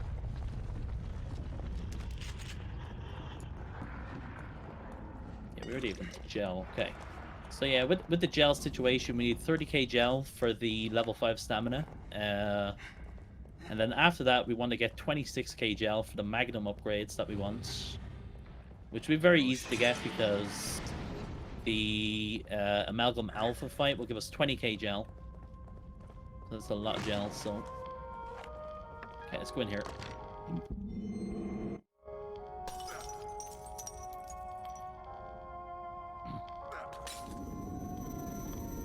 Oh yeah, so the break we were talking about, we could probably do it at the end of this chapter, but the chapter after this is literally 5 minutes long, so... Really depends. Like we gotta do end of chapter 7, chapter 8, depending on how we're saying. But yeah, we will be soonish. We'll be taking a mid-run break just because we do promote health here on the GDU hotfix. Sitting down too long can lead to blood clots and other problems of sitting down too much. So, in case anyone wants to grab water or anything, we'll like probably after either 7 or 8, we'll end up taking a minor break so we can just stand up, grab water, all that jazz. Yeah. Definitely gonna need it after this because this run is stressful. Oh yeah, like some of these chapters so far, with especially with that Yeah. dog. And we're not even halfway for the most part. Well, I guess we're kind of just halfway. It fits. This would be like the midpoint actually. Still got a lot to go. Still a lot of scary parts to do. The chapter I'm the most excited for is chapter 10. That's my favorite chapter in the game. Chapter 10 is, I think it's just amazing. Alright, so this part here, these 2 parts we're going to be doing. We've got to collect 2 lithographs to put in the stone. And we're going to go to the left side first. This is kind of convenient. If you go to the right side first, it's going to be alter egos chasing you, and these guys here are alter egos. They're like these dudes with 2 heads.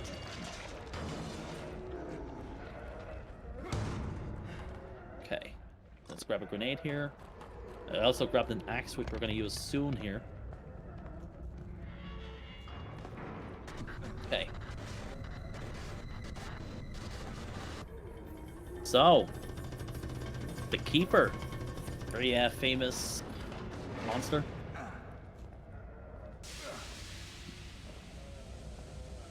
We'll be seeing him a lot coming up. Alright, grab these trap parts. So there's gas that will kill me if they don't do this quick enough. It's not like a time thing or that we need to worry about, but yeah. Okay.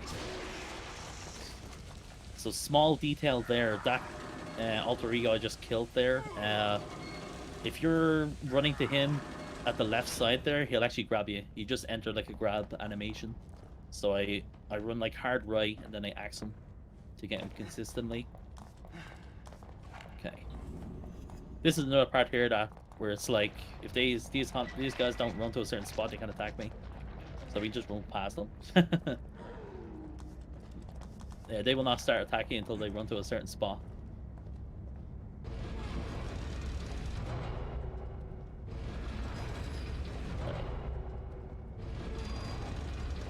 Okay. So you can see a symbol there. This game has a like a cult as well going on, which is very like heavy with the lore, which has a lot to do with like Ruvik and all that. Ruvik's father helps like funds the cults and so on. There's stuff like that going on. Okay. Yeah, we're just cranking this. So these cranks as well. There's so many. There's so many of these cranks in the game. Okay.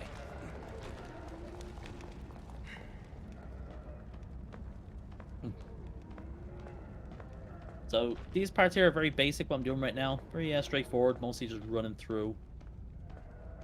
I guess the right side coming up is a bit more going on. A bit more gameplay. We'll see. Alright, so we get the lithograph here.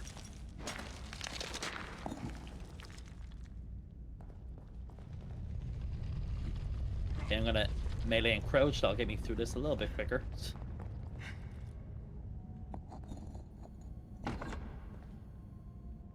Just one more.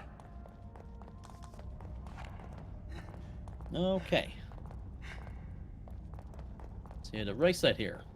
I'll run down here. It's gonna be 3 chat parts here. That's another thing, you know, because we're not doing the skip, we can get extra trap parts and so on. Right. So we want to shoot these 2. This is gonna activate a trap right behind me. Need to be quick here. You can see like a bunch of blades or something coming for me. Let's see, let's get a electric bolts. So these alter egos, there's a nice cheese kill you can do to them. If they're lying on the ground, you can insta kill them if you run up to them. It's pretty funny. So if they're just lying on the ground, they're dead. You can just run up and kill them instantly.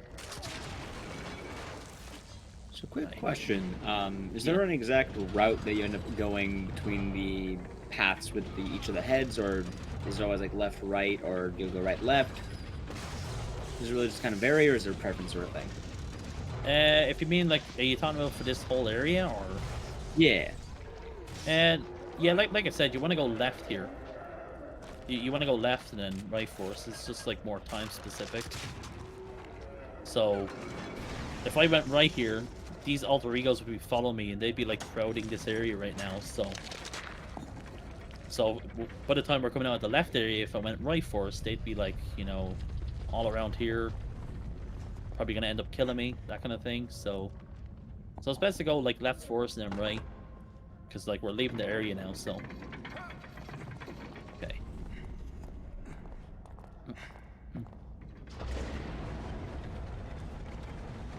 So yeah,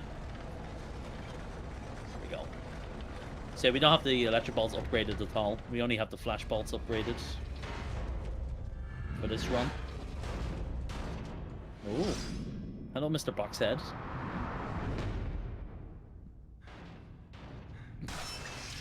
So this part here is pretty funny. You can cheese this part as well. This part like gives you kind of like the illusion of danger, but you can actually cheese this part a little bit. Usually you'd be thinking, man, I gotta run here. You know, like this part is scary, but you can actually just walk through this whole part. You don't need to run. So we can just be like this, just walk the whole time. Easy clap. There you go, done. Very patient.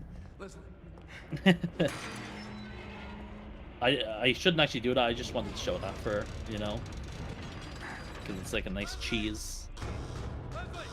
But yeah, basically that part will go quicker if you sprint, and the trap thing goes down if you're walking, or it goes down slower if you're just walking. The game's very generous at times, I have to say. So the axe will one-hit the keeper here. Also, there's a meme skip here, right here. So I'm going to spam the melee button. Oh, nice, we got it. So when that segment begins there, Sebastian will cough. If you spam the melee button, there's an RNG chance you can skip it by meleeing. So we just saved like 2 or 3 seconds there. Amazing. We actually got the cough skip. It all adds up, man. It all adds up.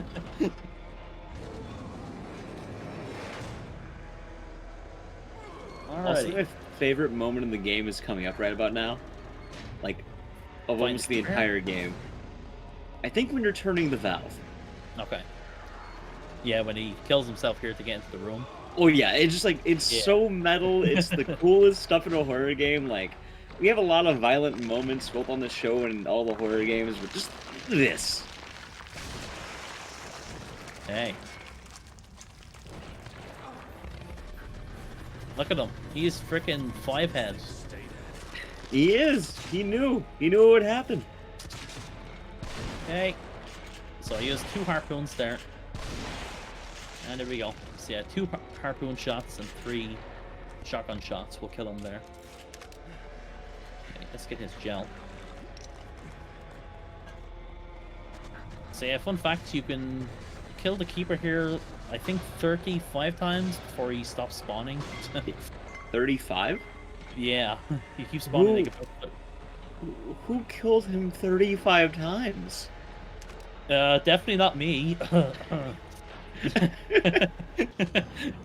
What happens on number 36? I just checked like Reddit or something. So does he just like not come back after 35? Yeah, after about 35 he just stops spawning altogether. Alright, so yeah, the best way to get out of this area here is to freeze him there at this point. It's the perfect like timing. Okay, and yeah, Mr. Keeper, we will see you a little later.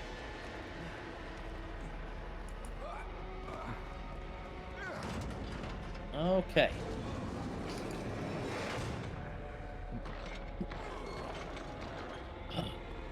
So yeah, we're about to end the chapter. Would you like to take the break after this? Yeah, I think that should work. Cool, cool. Alright, we need to wiggle out of this. Okay. Wiggle the left analog stick.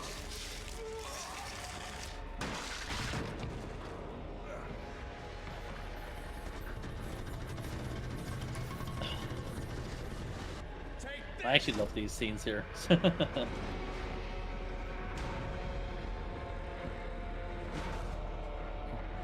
Man, the poor keeper, look at him. Poor guy, man. Fine. I'm pretty sure he'll be back in due time. Yeah.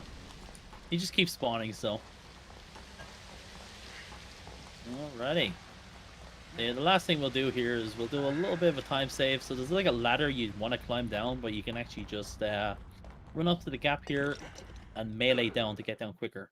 And that's chapter 7. There we go. So I think we should take a break. Yeah, I think it should be a good time, about an hour and a half way through. Chapter 8 will be quick when we get back, but yeah, for right now, just promote wellness and all that. Again, if you sit down too long, you can get blood clots and other problems. So, I take a moment just to stand up, walk around. We're not going to be missing anything. When we get back, we'll be leaving right back on with Chapter 8 of The Evil Within. If you have not checked them out yet, this has been Jigsaw Killer. There's a lot of horror games, Resident Evil, The Evil Within. So, if you haven't enjoyed them, you can find them. I think Richard linked them in chat, but also link them here. Yes, but we'll be right back really quick. But before we go, we're going to be playing a brief ad or two while we just kind of stand up, stretch our legs. As well, if you do want to avoid those, any subs will be able to avoid that, as well. Using a Prime sub does give you free monthly access to emotes and all of that. And it does keep the show going throughout the time between GDQs. So, we're going to be back very quick. Don't be gone long. See you soon. All right, we are back. We haven't moved. We're still, you can even see Chapter 7 clear, still here. Still here. We're now, here. exactly, go? we're now back. I've been Nicodisis. We're back once again. We have Jigsaw Killer. And Hey, if you've everyone. been sticking with us through the Sakumu run, you know what it's like already. So, Jigsaw, would you like to take back the reins of the run? Yeah, sure. Let's go get into it. So yeah, if you're just joining, hello everyone. I am Jigsaw Killer. I'm a speedrunner from Ireland, and yeah, we're doing some even within Akumu, new game, fresh playthrough.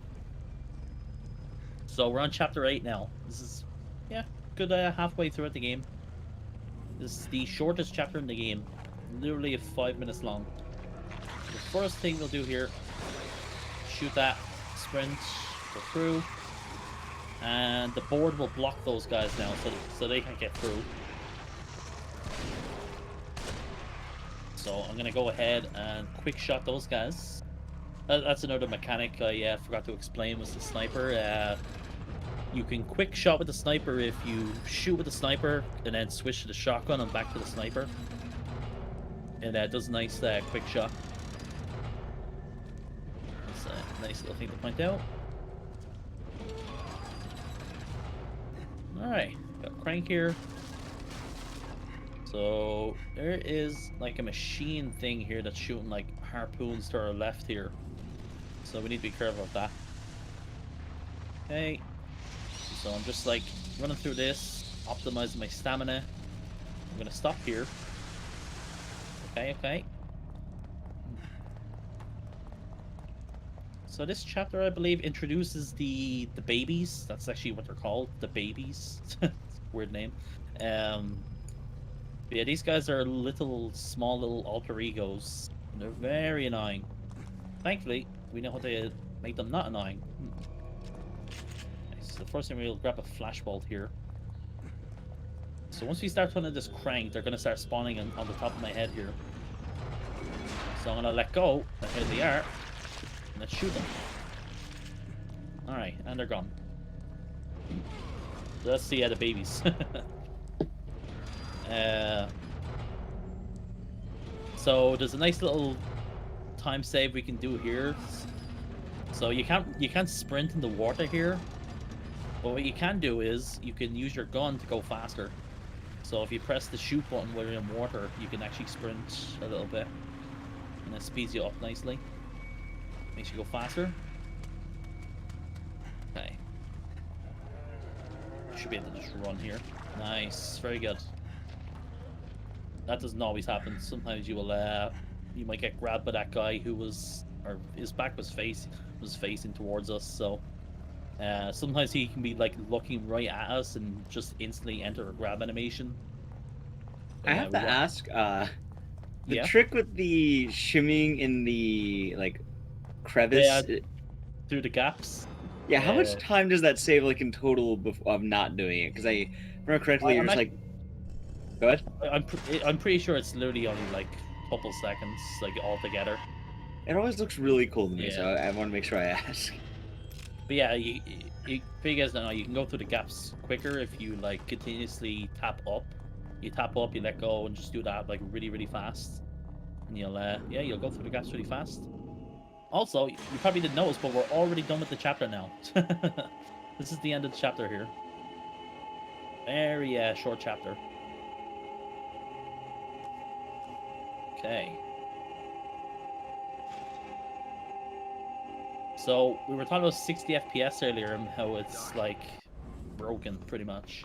This is another part where you can just instantly, where the game will just kill you at 60 FPS. There's like a little, I don't know what you want to call it. There's like a thing we're going to be running past here. It can actually block you on 60 FPS. That little thing that we just ran by there. But yeah, that can actually block you and you can't move and then you just die. It's something to do with the collision with higher frame rate. It's a bit of a meme for the higher FPS. Oh, Ruvik is in our safe hub.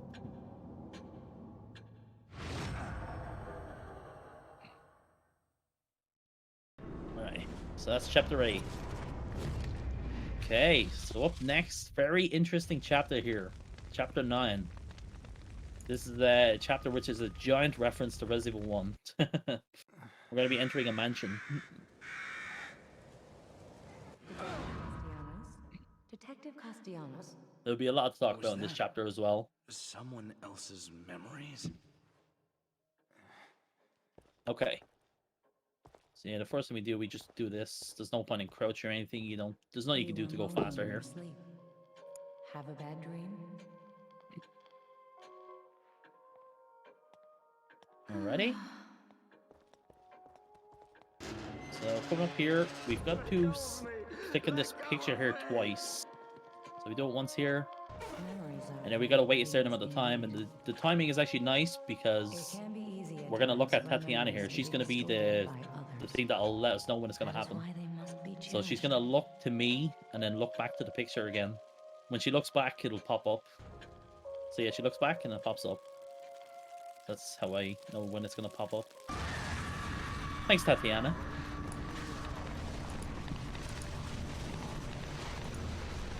Okay. Alrighty. So once we open this door, it's gonna activate a trigger. You look. Straight away here.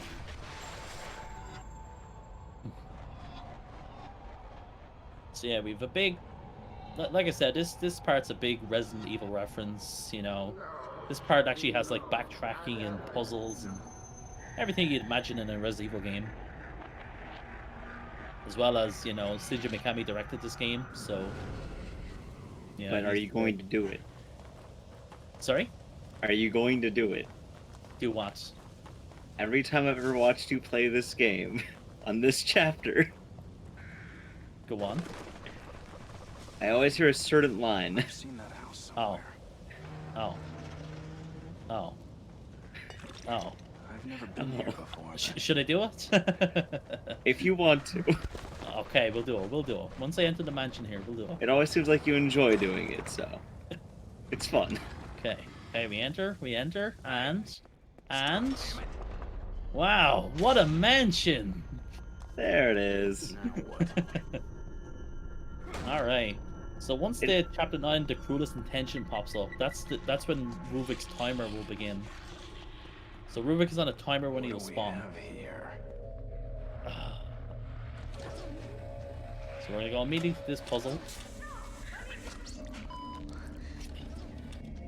And roughly Ruvik will spawn within like a minute and 50 seconds to about 2 minutes or so.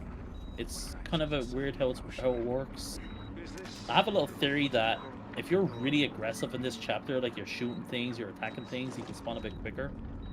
But yeah, for the most part, it'll roughly spawn about 2 minutes in. And I have everything like mapped out, routed, where I need to do everything really quickly, because we will lose a lot of time if he spawns before I get to a certain puzzle incoming. Okay. So those haunted, they just kill, that's random. The haunted spawns here are RNG. So we got some bad RNG here. It's fine though. Right. Let's freeze him, get rid of him. Alright, there's another haunted here, but we can usually ignore this guy. For the most part, we can ignore this guy. Okay. Pass. So incoming, we have Ruvik's parents' room and a fireplace. If Ruvik spawns, he'll actually block up the fireplace and you can't enter it until he despawns. And that's like automatically like 30-40 seconds lost. So let's see if he spawns here or not. Will we get lucky? Let's grab this grenade. Okay, nice. Very good. It's working in our favor. Again. Alright. So yeah, these brain puzzles, there's like a thing on the table there to indicate where you have to put the needles. But thankfully we're speedrunning, so we know where to put them. Also, yes, if you fail this, you die. Even on a Kumu. You fail this, you just Sebastian just like, oh my god, I'm dead. He's just so surprised. Yeah. He's like, oh no, I failed. I should have been a brain surgeon. So Ruva's gonna spawn now, and we can actually control his AI a little bit. You can actually manipulate him. Alright, there he is. We're gonna run right around them. I'm gonna run up here. I'm gonna sprint to about here. Okay, let's do that. Alright, I heard a teleport now. I'm gonna start sprinting now. And this should be fine here. Yeah, we're good. A little hard to explain this part. He's gonna spawn in here with me. Hi. Yeah, I have to bait him out here. This is kind of unusual, but it's fine. It should be good. He's gonna despawn now any second. And it's the Ruvik segment.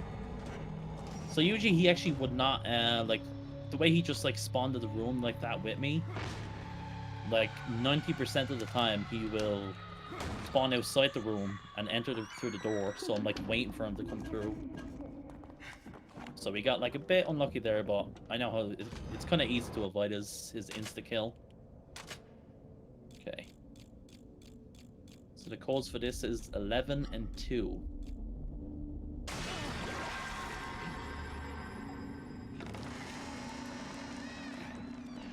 Okay. So yeah, Ruvik can actually spawn when you're in this room, by the way. Pretty troll. It's such like a small corridor, and you can actually like just spawn as you're running out and just trap it in here, and just like, oh. He's just like, nothing personal, kids.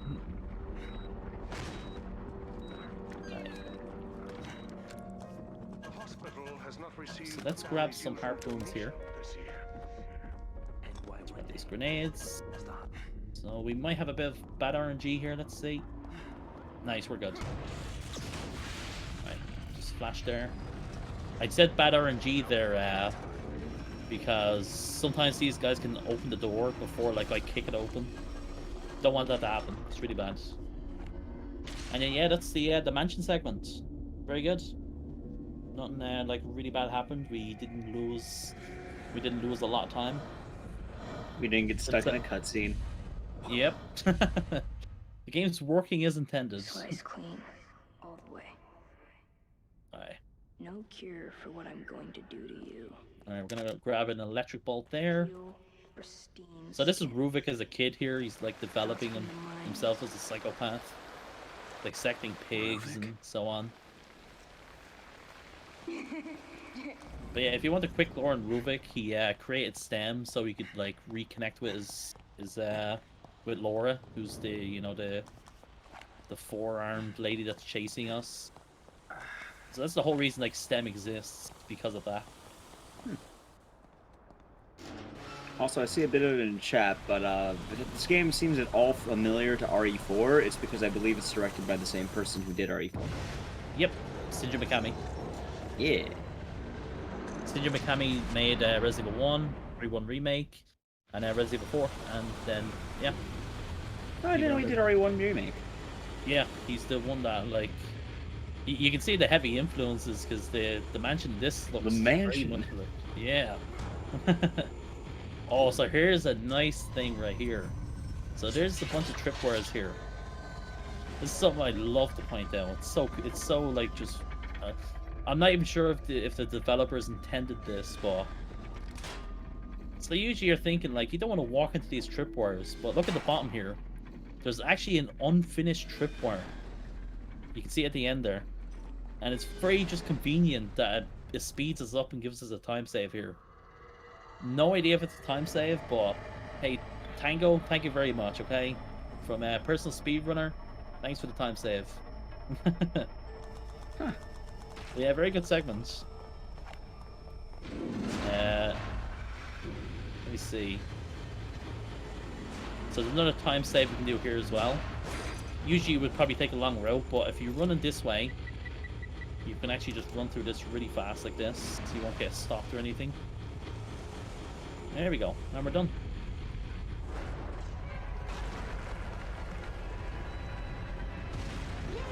So yeah, to run through that part very fast like that, you need to run in the...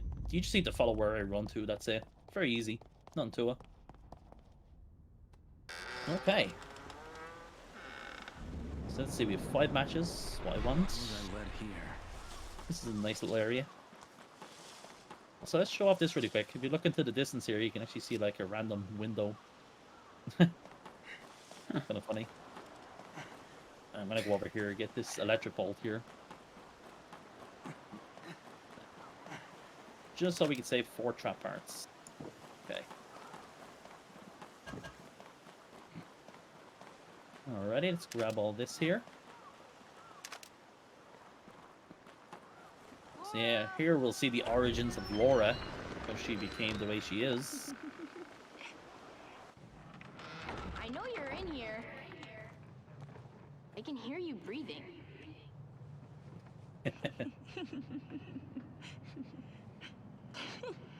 I'm just gonna wait here. This is like just on rails. Aw, they're hugging. Rich bastard. Sweet. So yeah, we have a fight here, which is just called the barn fight. Gotta kill a few haunted. Okay.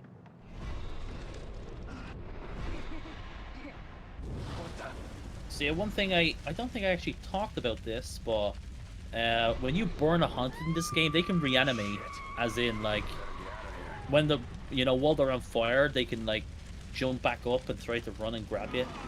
That's something. Pretty sure I forgot to talk about that, but yeah, that's a thing.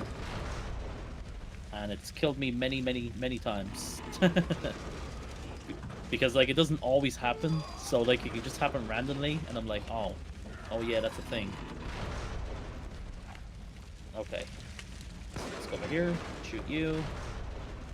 Now, what gel do we have? Nice. I need literally 100 gel for what I need from chapter 11. Right. Right, so the barn fight here. So this big red dude here will summon out 2 waves of haunted, in which 3 of them will come out together. So the first thing I'm gonna do is we're gonna snipe this guy and kill him. And we're gonna use his body to burn the other haunted. But one cool thing you can do is you can reset their position if you shoot them. So they'll like reposition on the ground. Okay.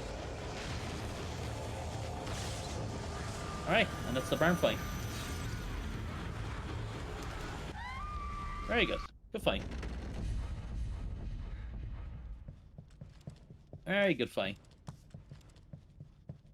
Beatrice, please. You must eat. You've got to keep your strength up. My children. So, here comes my personal favorite chapter in the game, chapter 10. This is a pretty insane chapter. It's kind of a bit of like a little bit of a boss rush. It's like just crazy section after crazy section. Is this the one with the parking lot?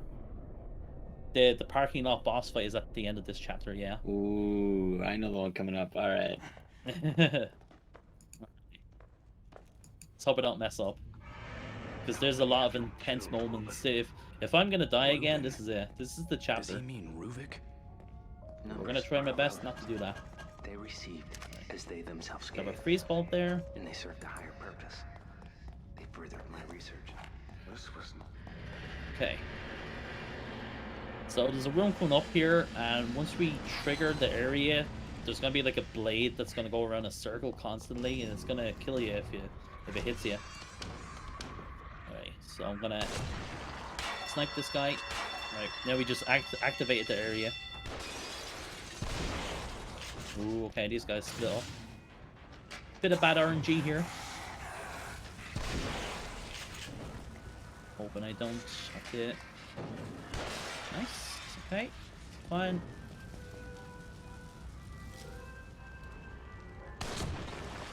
Okay, we got the sniper, very good.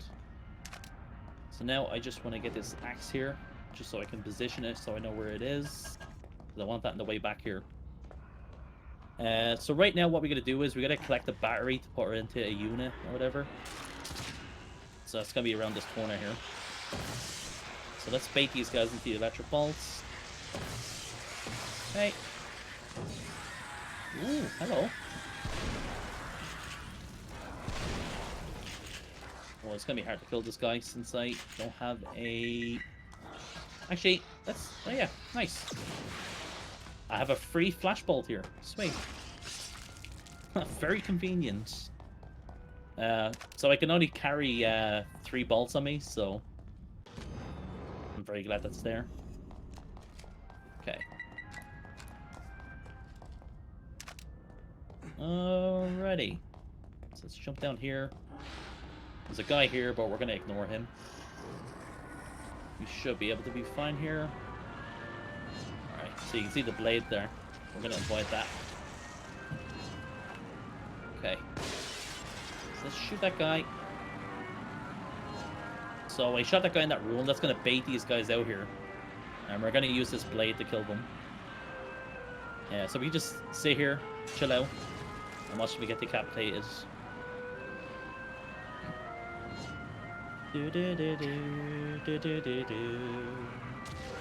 Thank you, sir. Okay. So that's... I think there's still one more left.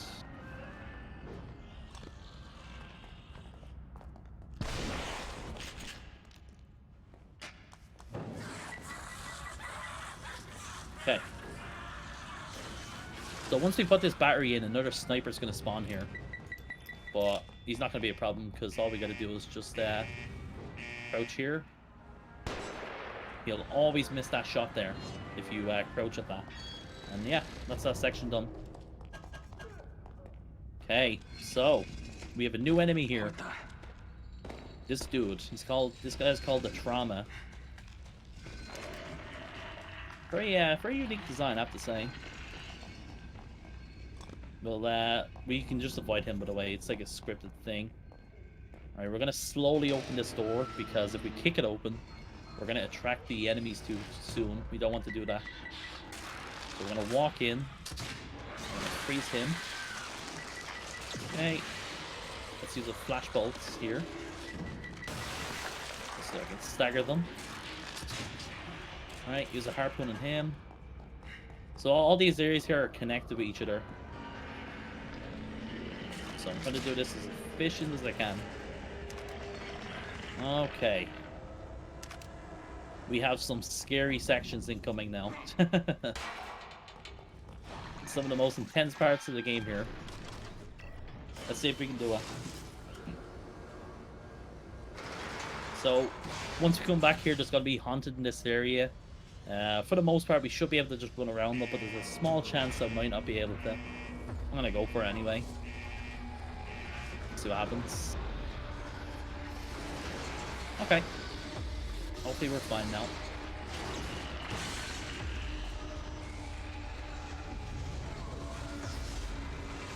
Okay. So we're just pulling this crank so we can progress to the next area. Very nice. He died to the blades. Hey man, can you die for me, please? Just get him out of here. Alright, very good.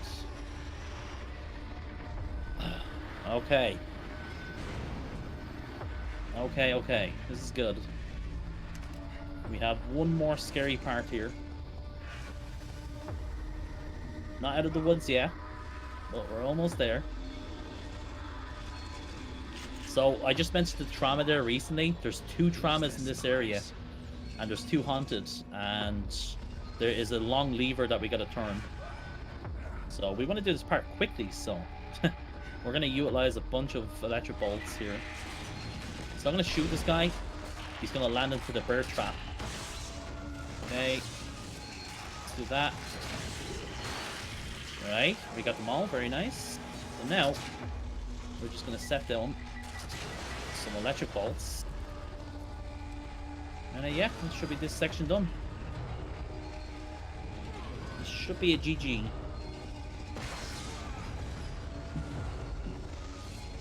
The more I'm watching the run, the more I'm realizing how busted the blinded bolts are.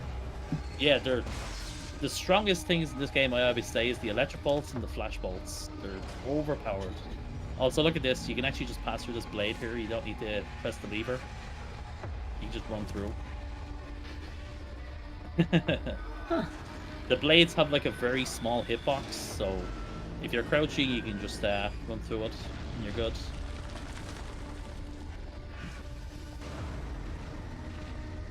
Okay.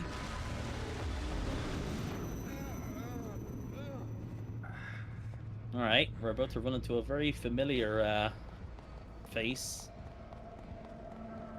Oh, look who it is. She's back. We're going to be doing a big, long section with her now.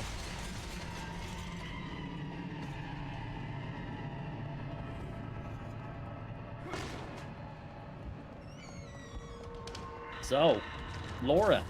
She's back. She has returned.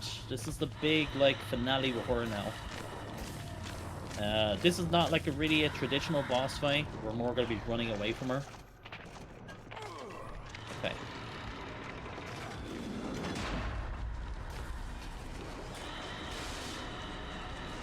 Not live. This is live. We are live right now. Right. So I'm gonna wait here. Oh, but yeah. Ooh, don't get unlucky, please. Thank you. Alright, good. I was actually trying to bait her grab animation there, but she didn't want to do it. It's fine though.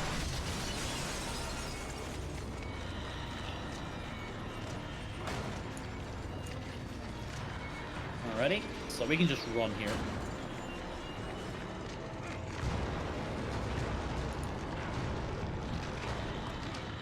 She really wants to get us.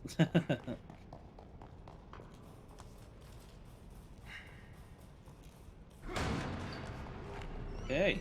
So there's actually an achievement to kill Laura here at the end of this segment where she has a lot of health. Wait here for the flames to go away. Thankfully, we can pre-shoot that as well. Right.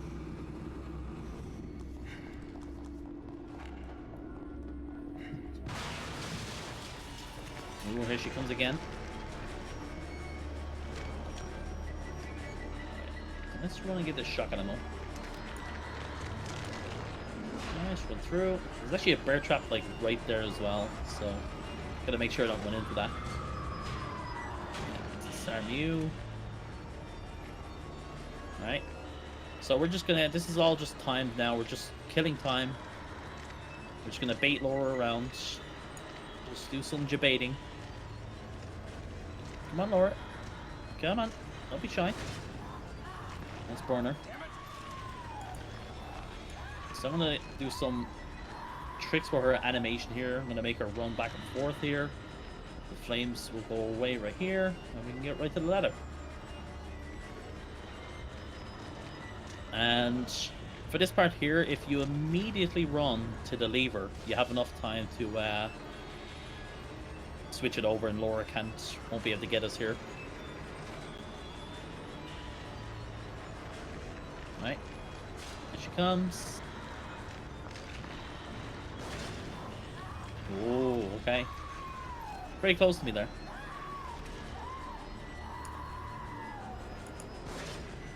I should run into this flame here. Okay. So incoming, we have the last segment we're in now. So let's hope we don't mess up. Let's hope we can get this going good. So here we've got to shoot 3 of the whatever these lever things are. And one here. One here. Okay. You can just ignore Laura there. Okay, just gonna spawn out of this body. Let's burn her. Okay, do that. And this will be just enough time to burn this crank. We can go here. Here. Yeah, keep her away with the flame. This is very good.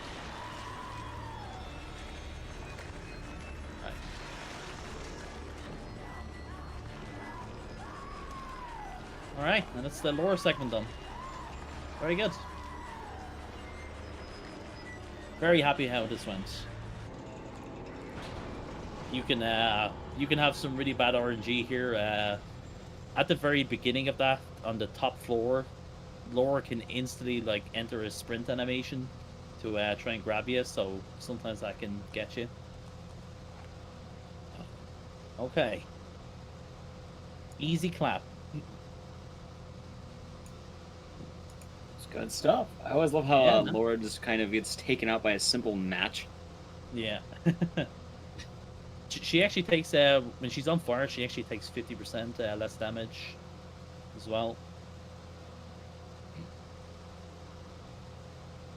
Alright. Shit, back here again.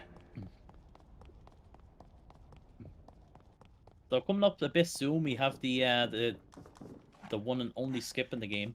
That's not the cough skip, but like that's an actual like skip, which would be nice. The start of the next chapter. But first, we've got a boss fight to do. The boss fight Ecdysis was wondering about at the start. Yeah, I think this is the boss that killed me the most when I Yeah. played this casually on. Actually, I think wasn't casual. I think it was like Survivor. Yeah, survival that's the highest you can select new game. Or Yeah, when you start the and then game. you get Nightmare and then Akumu, I think. Yeah.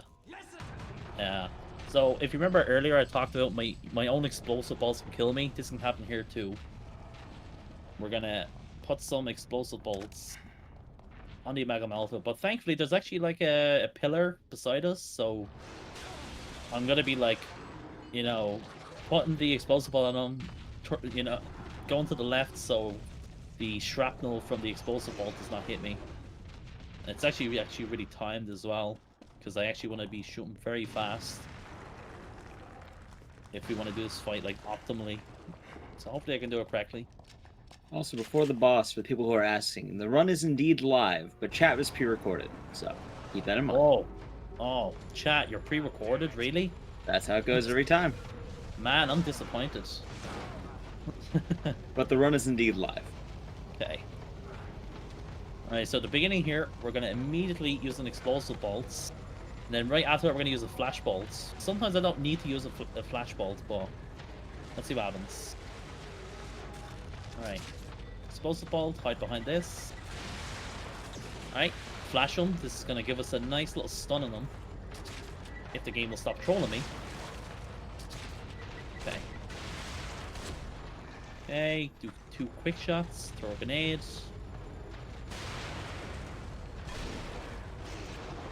Alright, there we go. That's the first phase of the fight. So it's usually like 3 explosive bolts, 2 sniper shots, and a grenade. I do the extra shotgun shots because that can help me go into the second phase quicker. Alright, let's set down his electric bolts. Oh, I missed a shot. Let me just shoot him, and he's dead. There we go. Let's see Amalgam Alpha. Besides missing the shots there, very good. I'm actually gonna grab some extra sniper ammo here. Let me just run over here. Yeah, let's get this. Yeah, and that's chapter 10. One of the most brutal parts of the game. I like how that went better than, like, the water tank. Yeah.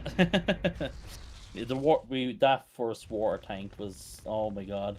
It's always like the hard parts that are like really easy, and then some of the easier things you don't expect to mess up on. They're like, exactly. All right. We're gonna use the gun to go quicker in the water here. I love seeing the animation of that. If only that would work in real life. You know, you're just walking like a lot of water. You can just walk faster with a gun equipped like that. Alright. So yeah, we're just managing our stamina here. So yeah, we have the only skip in the run incoming here. This skip actually has some history as well. It used to be you could only do this skip on 30 FPS, but Utrans, a runner, he actually found a way to do it on both 60 and 30 FPS. And it also made it more consistent as well, because the skip was actually inconsistent before. So if I fail this skip right now, feel free to laugh at me, make me feel bad, because I shouldn't fail it. It's execution based now. I'll have to Hopefully I see. don't fail it. Yeah, we'll have to see. The pre-recorded chat is comparing all their lulls or their pog champs. Well, Hey, you guys remember accordingly. when Jigsaw missed the gate skip on GDQ? That's supposed to be consistent.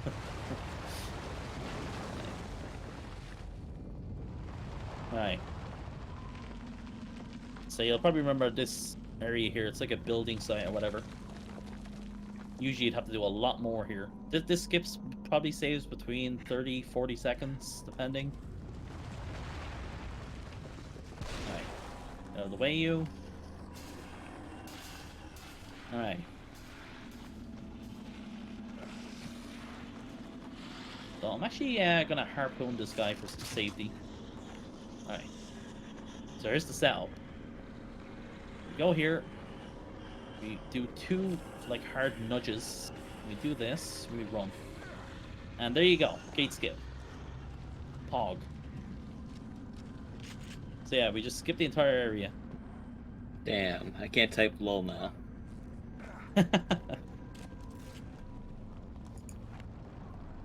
So yeah, that's the only skip you can do on a Kumu. There's 3 skips in the game that you can do on Nightmare and under.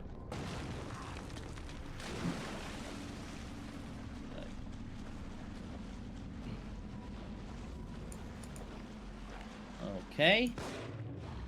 Let's shoot this guy. Let me see, what am I doing here? I want to get electric bolts.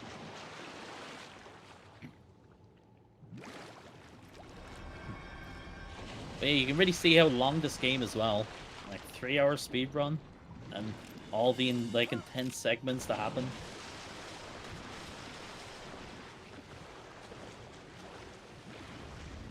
All right. So this part's pretty basic. We just gotta shoot the body there. That first body we just shot there, and that's it. We just run by now. All right. So we're just gonna throw this bottle. The fish in the water here is gonna run by. I'm trying to think of the name. What's the name for this fish again? I think he's called Shigio or something. I don't remember the name of the fish. I always thought of like Yeah. kind of like the amnesia water monster. Yeah, I think it's some like Japanese name or something. Yeah, I think it's something like Shigio or something. Something on the lines of that. Alrighty, so if you guys remember the Ruvik clones, there's going to be 2 of them here that we gotta kill to end this segment. Alright, I'm going to do a very precise strat here to do this part quickly. So you run here, activate the event.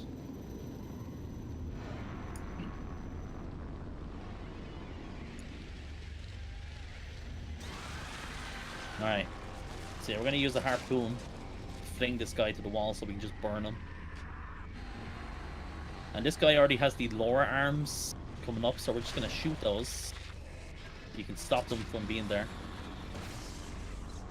Okay.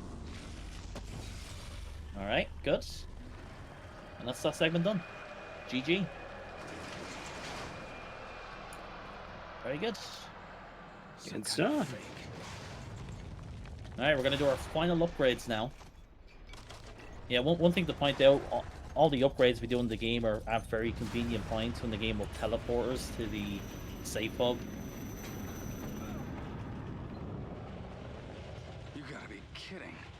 We're going to do very specific upgrades for the Magnum here. We're going to get This place is two filthy. upgrades for the damage, upgrades for the fire rate, 1 upgrade for the fire rate, and then 1 upgrade for the accuracy. Detective, I don't actually so much need to upgrade the accuracy, but I just don't want to miss any shots, man. no one to replace The aim in this game is made to like troll you, so. And the reason I specifically get 1 upgrade for the The fire ray is because it makes the Quell boss fight consistent, which is the octopus boss in chapter 14. Okay. Okay, so that's all the upgrades we need. One of the hardest parts of the game coming up as well, the garage shutter door segment. It's gonna be like a bunch of hunters coming out of this door, and it like constantly opens and shuts, that kind of thing. Hopefully we can get the strat down for this. We actually have a very nice strat for this. I don't miss, please. I'm just trying to be very careful. I don't want to miss too many shots. Okay. Yeah, this part can be very rough. So let's start by sniping this guy. Okay. Here. Freeze bolt those two. No, I wanted to happen there. Oh, it's okay. Alright. Oh, look at this guy reanimating. Alright. So we're just gonna wait here. Come on, guys. Come out. Don't be shy. Alright. Do that. We're gonna put an electric bolt in there. Wait for these next guys to spawn.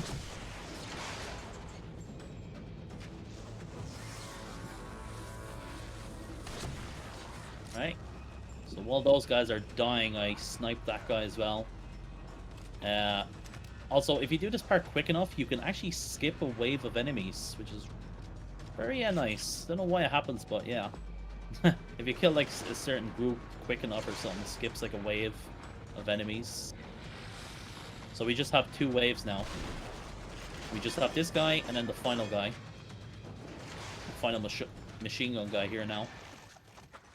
And we're going to use kind of specific timing here. This guy's really annoying with his machine guns, so we're just going to time throwing this grenade. Okay. Just before it opens. Very nice. And yeah, that's this is also a segment that we would usually use flame bolts with. Flame bolts make that part so easy. So that part is just so more fun to do without the flame bolts. Okay. Alright, let's snipe him. Grenades. Yeah, we're just collecting stuff here. Just gonna make sure I have the ammo. Oh yeah, very weird glitch here. So there's a gondola section, similar to like Resident Evil 4.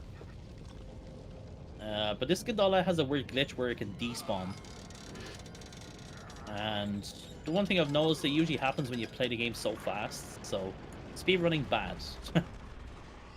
Alright, it's actually spawned in this time. Nice. But yeah, the gondola will be like despawned at this point. But very nice. I'm actually glad it spawned in. I don't want it to not spawn in. Alright, let's magnum him. Alright, let's see what happens here. Okay, good. Okay, flash those guys. So yeah, we have a scary part here as well. This actual gondola ride. This part is brutal.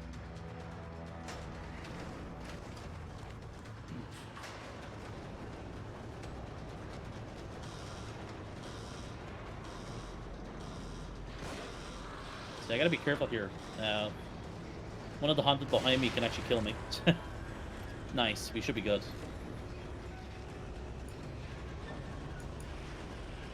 Okay. So we're just gonna hope we don't get too much potato aim here. That's the biggest problem with this, is potato aim.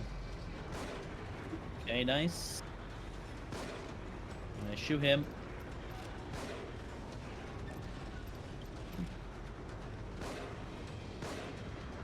Nice. Okay. Alright, so we're gonna shoot a guy here and go to the right side. Yeah, do that. Let's shoot this barrel.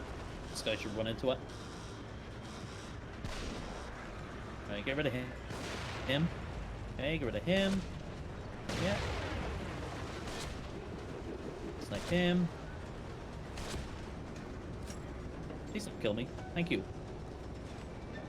Alright. And that's Good the show. gondola done. Yeah. Good They're very gondola. polite. They've been very nice today. It's very easy to miss shots in this game. We don't have the handgun upgraded as well. You know, we have the run so optimized where I don't waste gel. Like, we use all the gel for what? Just enough where we have enough for level 5 stamina, that kind of thing. Okay. Yeah, very happy that actually went really well. So we get magnum ammo there.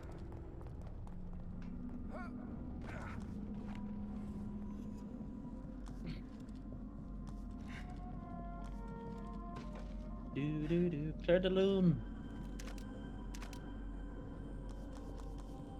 So let's run up here. We're gonna run into Kidman here again.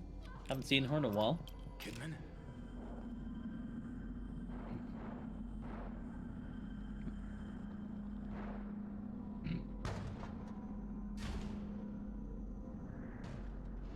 Alright. So those hunted in the distance there, you can actually kill them there, and there'll be less of them like when we get to that part. Well, we don't really have much sniper ammo, so I'm not gonna bother. We can still like do it no problem, but there'll be like less of them to kill. So this is like time, so we're just gonna wait here. Alright. So the second I see the fish on the screen to my left here, we're gonna run. There we go. It's like the perfect timing to get through the door.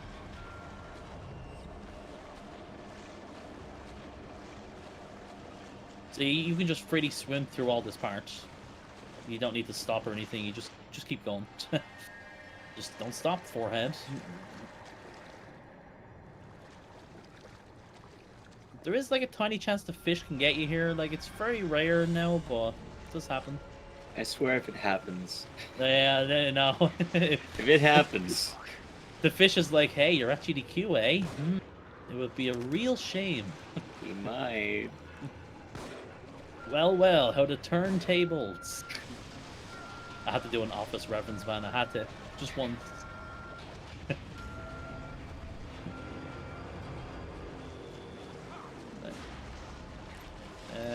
Okay.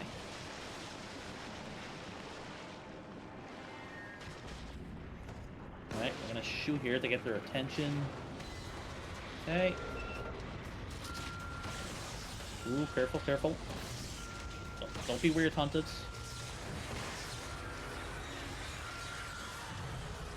You're getting some bad RNG here, man. It's okay though. These just died. Thank you. Oh, wow, that's amazing. You know what I find like the most amazing is that he was like away from us this whole time. Like he was just like in the background. Yeah, I'll just pop up randomly out of nowhere. I'll just like avoid the whole thing. Yeah, we said it earlier. Like one of the hardest bosses in the game, no problem. Random goon, just. Right. Okay, that's the segment done now. You can see the huge difference with what just happened before. But yeah, welcome to Okubu, everyone. This is the brutality of this difficulty. Save it for later. There are probably more of them. It's funny the animation as well. He just came up and kicked me in the leg. Alright, so we can just run through this part. You don't need to do that here. Just run through. So incoming is possibly my most hated part in Akumu. I just hate this part because it's pure RNG. I'm so glad you're all right. And Ever yeah, since the church. it makes me regret like wanting to speedrun this difficulty. Yeah, Joseph and I. He's in bad shape, or at least he was when I last saw him. But yeah, What about the boy in the so there are Roombas. Well, I found him in a that's what I cage. call them anyway. He freaked and ran These out. little circle things that have like blades on them that randomly scatter around the area. I think we've And all been seeing strange things. yeah, we're gonna be trying to avoid Have you been like having any 3 of them in nosebleeds, this headaches? area. No. Why? Joseph was. It's So like he yeah, was we're gonna try our turning best into not to one get of hit. those See things. what we can do. Maybe it doesn't affect everybody. The Roombas of Doom. Okay. Wouldn't they be called Doombas? What are you saying? Like, weren't they called Doomas, you mean? Or Yeah. Wouldn't they be called, if the Roombas of Doom, wouldn't they be the Oh. Doombas? yeah, we can call them Doomas too. Why not? What is this? Let's see. Let's buy some electric bolts here. You started turning into a monster. You attacked me. I'm sorry, but you're tainted So yeah, now. we have a factory You might here, try to and stop me it's through filled you. with like flammable Wait, gas or what are you whatever. talking about? So we can't use any of our guns. And we just gotta wait here. But let's see. So we can use a flash bolt here. We can use a freeze bolt and a harpoon. Get it open. Get it open. My intention is not to use anything and just Leslie? run through. Leslie, is that you? And it's actually, for the most part, it can actually be somewhat consistent, but yeah, you can just get really Leslie? unlucky. Let's see what we can do. I'm getting tired of playing games. Okay, so it's gonna be a room right around this corner to the right here. It's random where he's gonna be at a little bit. Yeah, let's see. So he's going back out here. What's this guy doing? Okay.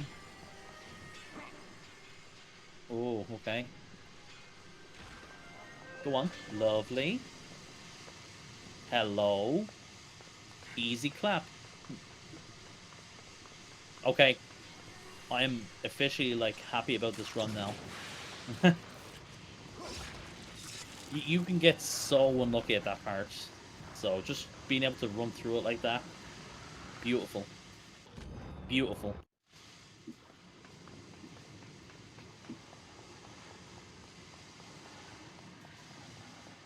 Okay. There's gonna be like 4 hunted here. Just flash them, run through. And this is the end of chapter 11. Another very long chapter as well.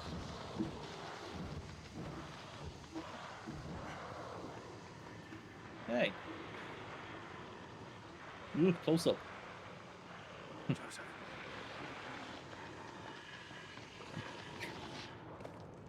Alright, so what? So we're gonna pre-equip the Magnum here.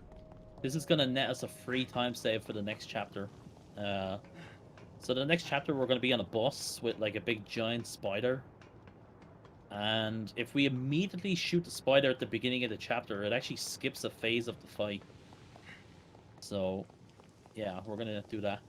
It speeds up the fight so quickly. So, let's go ahead here. Right, on to chapter 12. I'm so glad this is a thing. It's so, like, this makes Akumu so much easier to do with this part.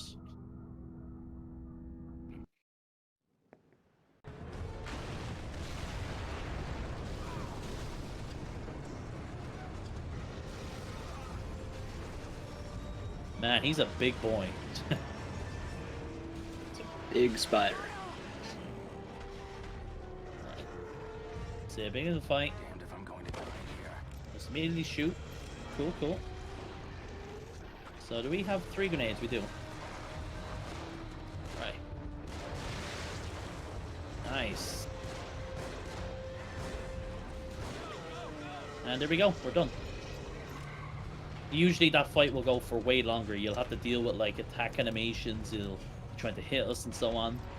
But yeah, if you immediately shoot with the Magnum, it just, yeah, you can make him jump off the bus right away.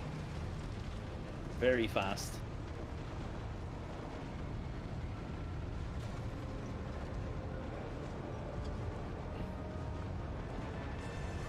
Alright, let's see here. I want to buy some, let's get some harpoons.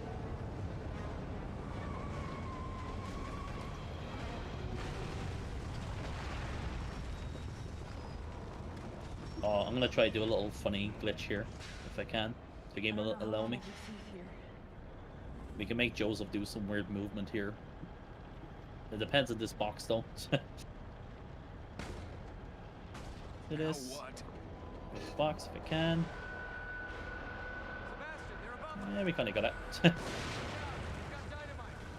We only got it for a second. It's okay though.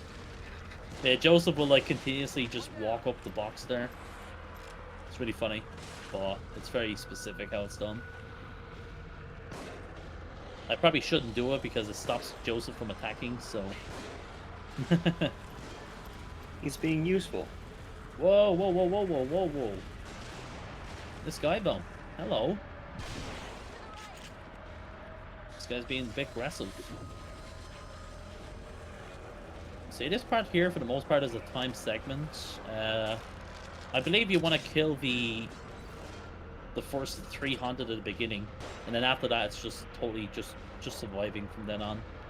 Also, if you notice, like, I harpooned the haunted there. The haunted keep respawning, but the harpoon doesn't actually kill him.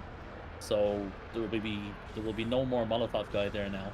Get to cover. They're shooting from above. So I specifically get rid of the Molotov guys, so we can have more consistency with this part. Okay. Alright, so we killed the 2 snipers, now we wait here.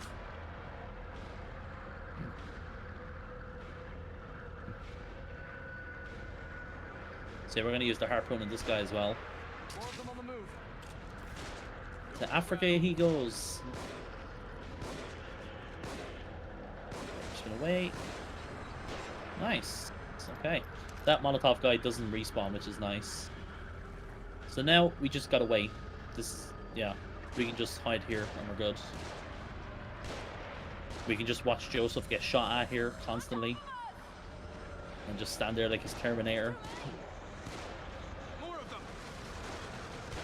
And now we can just sit back and watch the action happen.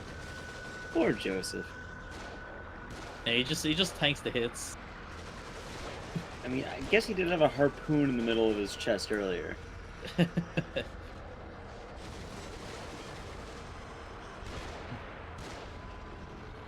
just wait here.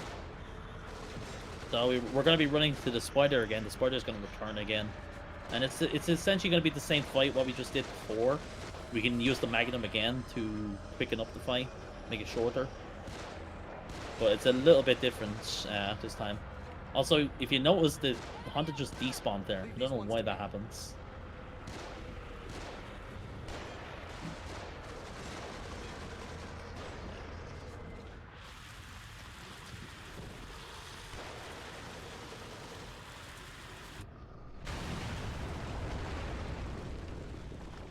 Okay. Sometimes you shoot this guy, he can like drop down or... Oh, never mind, I killed him. I did not intend to kill him. I was trying to glitch him out. Let's hug Joseph. He needs a hug, man. There you go. It's okay, Joseph. All those shots you took, it's okay now. Keep us to the left out here. So yeah, we're just waiting for the spider. Okay, very nice. So yeah, immediately shoot with the Magnum. This will make him summon out these little things. Basically, him summoning out these little slugs is what ends the phase. So like, if you see this happening, you can be like, okay, great. Also, I'm getting some bad RNG here. Okay. Hopefully we're fine, man. Oh, run, run, run. Okay. I got very lucky here, man. That could have been really bad. So if you notice, the slug that attached to me didn't kill me. They don't actually do damage to you when they attach to you like that. Okay. I just hope I can kill this guy. There we go. And yeah, that's the spider segment. Very good. Very close, but very good. If it works, it Ammo. works, right? There's some more sniper ammo there as well, but we don't actually need it. Let's see. So yeah, for this next part, I need 2 flash bolts, which I think I already have.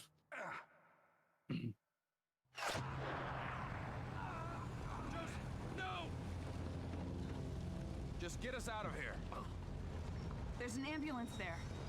There might be some kind of first aid. Kind of funny that Joseph gets shot by a sniper now and suddenly injured, even though he took like 10 bullets before.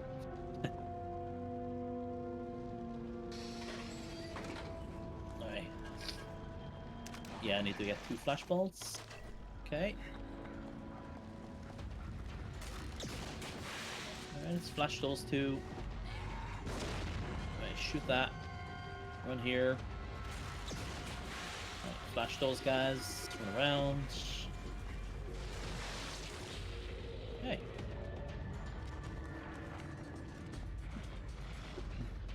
Ooh, that sniper there. He's actually scary. He can actually shoot me like instantly. Sometimes like he can actually shoot you before like, you know, he gets ready to aim the gun. The bullet will just hit you. The shot will just go off, which makes no sense.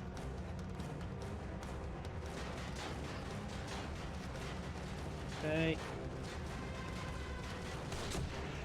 Nice, good shot. Alright. So usually the game will wants you to use the machine gun here. You don't need to do that. You can just go here and climb over the bus, and you're done. The game intends you to actually, you know, get the gun in the car there. Yeah, you can actually just jump over the bus and you're good to go.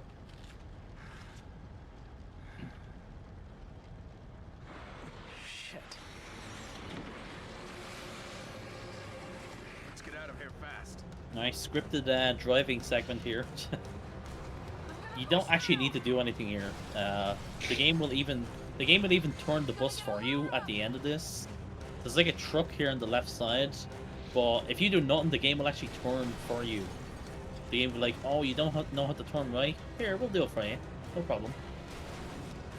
So you can just like ram everything in the road and it wouldn't matter? Yeah. Yeah. Just Huh. The game turned for me there. I didn't do that in there. No. Okay, on to chapter 13. Got 3 more chapters left. Man, this run has flown by. Even though it's been a good run. 3 hour... Yeah, even though it's a 3-hour speed run, like we got through this so fast. Given that we are nearing the end-ish, I usually ask runners, do you have any shout-outs you want to make to anyone in particular? Yeah, I'd actually really like to give a shout out to Lotmaster, Amawolf, K-Hung, the Day 0201. All these guys are people that have put a lot of time into the run, and it's all thanks to them that the game is as optimized as it is. So yeah, shout outs to those guys. Awesome people. Yeah.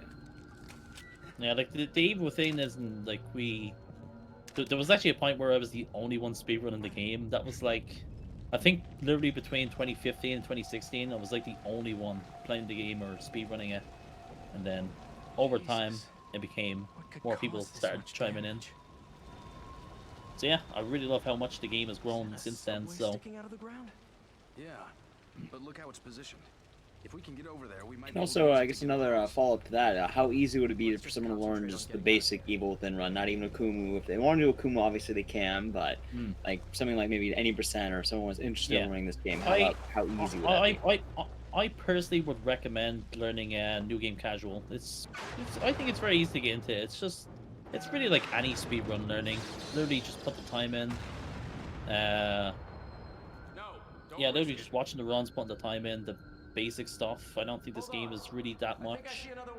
The thing with this game is once you put the time in for this game, it just happens naturally for you, I feel. And that's other people have told me that as well. But yeah, I would recommend New Game Survival, and if anybody does want to run the game, feel free to yeah, come to my channel anytime and ask about any tips or anything you want to talk about. I'm always open to talking about the run or helping out people that want to speedrun the game. Well, very chill community we have with this game. So okay, so this area here, one of my favorite strats in the game. I love this area. So there's a lot of haunted in this area. A lot of haunted Ruvik clones. We're gonna make this part really easy. Alright, we're gonna bait this guy. He's gonna run into a trap here. There we go. Please don't kill me. Nice. Okay. So let's throw a bottle. So this bottle here is gonna bait like all the haunted in the area. Yeah, there we go.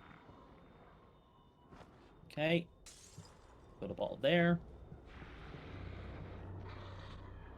Alright.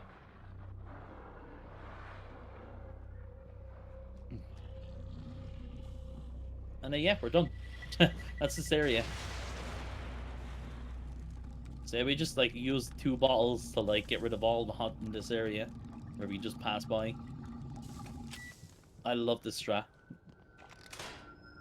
It's fast and you don't use like any resources. Alright, let's see here. So let's just run here, disarm this. I'm gonna use the shotgun to kill this guy.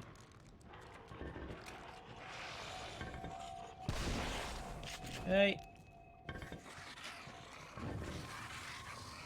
Let's see. Look who's here. It's the keeper. I'm just gonna freeze him. We're not gonna harm him, you know, he's not doing anything harmful, so we'll Just freeze chilling. him. Yeah, he's just chilling. It's the keeper, so.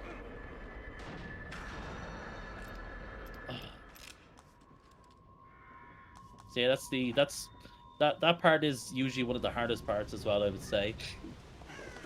That segment is crazy because there's so many hunts in that area, and another thing is when you kill like a certain amount, more will spawn as well. So if you kill like the Ruvik clone that's in that area, another clone will spawn, and so on. So it's a pretty crazy area. Haven't you figured it out yet? Oh, he loves tormenting I love this guy. Has to let them know he has the upper hand. Lays out the bait, gets his victim all worked up. His unholy traps. When it was happening to me, I could see what was going on. I could see it, but I couldn't turn back. I had to know. I had to know the truth, and he knew it. So people always ask who this guy is. He's in the room next to us, and people are asking, who is this guy? Level with me. His name is Ivan Diaz. He's a reporter, and basically he was reporting on everything. He was suspicious of like the beacon, you know, doing some activities and all that. So then Jimenez invited him for an interview, and then during that he did something and put him in STEM. So that's why he's here.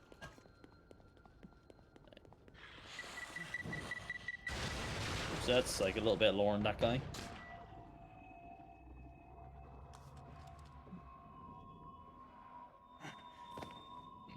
Okay.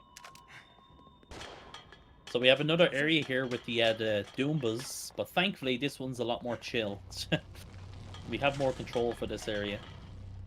I like to call this Hell's Kitchen. There's like it just teleports. There's like a Silent Hill thing here.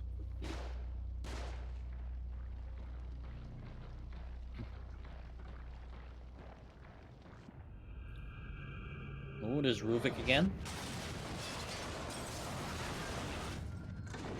Yeah, this area teleports. I'm going to actually... I'm going to start trap parts here when I get these. I usually want to do this, but I want to make sure that I can have enough for later. Right. Yes, just really quick. So let's go over here, set down a electric bolt here.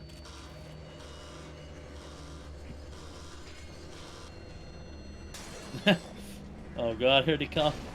Alright, cool.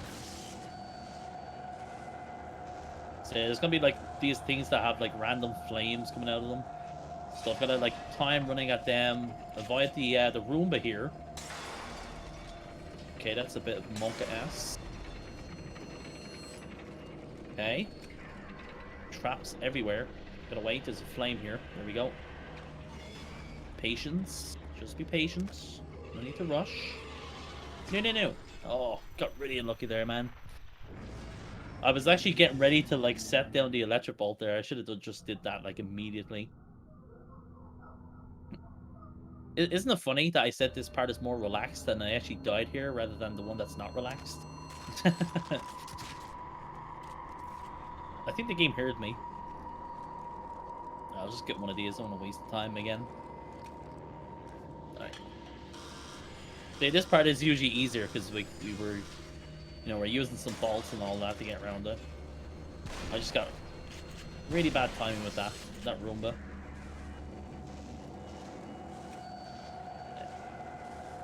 Okay.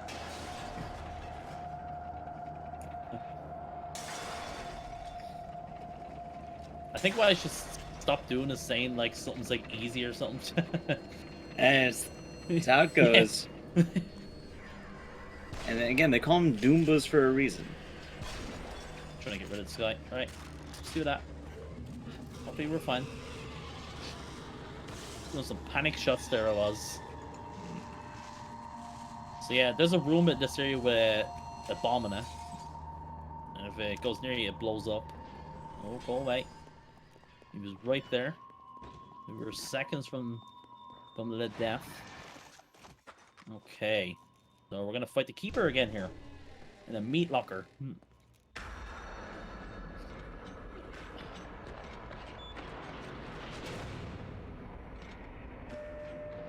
Alright, the first thing we're going to do is we're going to launch 2 grenades at him. Specifically 2 standing grenades. This will consistently hit him. Let's do that. Let's get rid of that electric bolts. On that Roomba. Okay. So the Keeper, has iframes when he's spawning out, so I was waiting for a certain amount of time there to actually start attacking him. So let's get some trap hearts here while we wait for him to spawn again. Okay.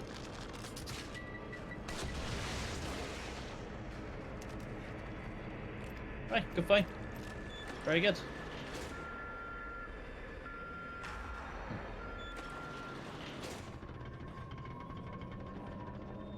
So that's like the gameplay done for this chapter now.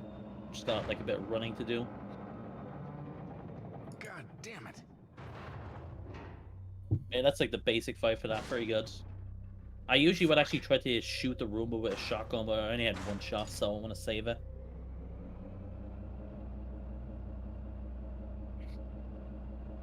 But yeah, I hope you guys are enjoying this run so far. It's been pretty awesome, I have to say. I'm actually very happy how this has went, because, you know, doing it differently like this, GDQ, it's pretty intimidating, you know. So I have to say it's from this end, it's been going very well. Chat's very supportive, and it's always kind of the way I see these. The easy stuff usually is the thing that kind of just goes wrong, but the hard stuff goes really well. So. Okay.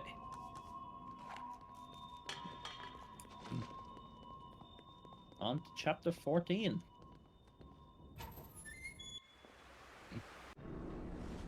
I did something weird there. I was when the chapter was ended there, I was getting ready to press my split button. I split at the end of each chapter, so muscle memory is kicking in there. I was like I had my hand on my keyboard there, and I was like, "Oh, better split here."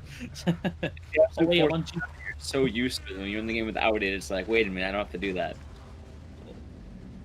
Joseph, you've got to be alive. Oh, so yeah, Joseph just got shot here by Kidman. Don't worry, he's not dead. He's fine. He's alive. He's fine. Okay. Oh boy, subway segment. Let's buy one of these. Alright, so we're just gonna power through this area, just run through everything. Hey guys, don't mind me, just passing through. Right. As long as we do this quick, we're fine.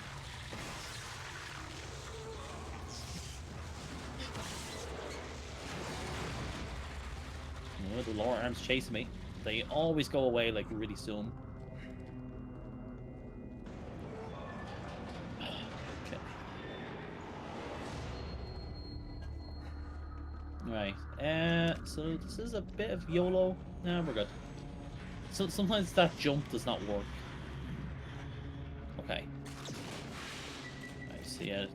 There's a bunch of haunted behind me. But you can just like jump to the right there and then just flash those guys and you're good. Okay.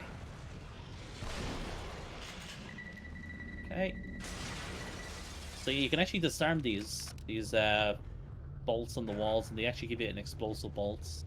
So I'd like to disarm that one.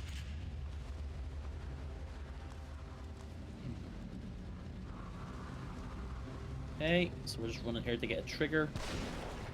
Shoot him out of the way, and he's dead. Sweet.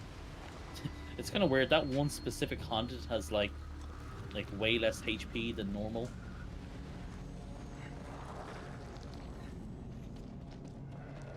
Alright. Let's just trap part. More alter egos here, which we can just run past.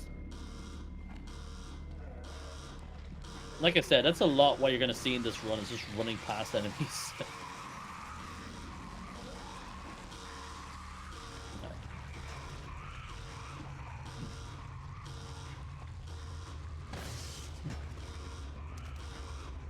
Okay, so the trigger for this part is we want to let this rat get squished, run back here to this wall, and it'll consistently make this thing open. Sometimes it doesn't open straight away, but I've noticed if you run to the left wall there, it happens quicker.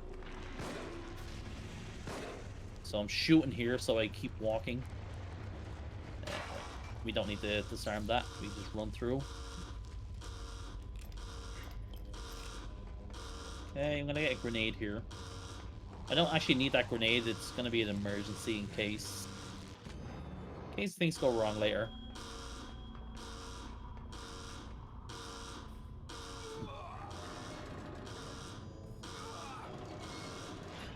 Okay, so turning that crank will drain the water here. This guy will pop up, but we can just run past. Also, there's a bear trap like right there behind me. So if you run to the left there, you can just like avoid it.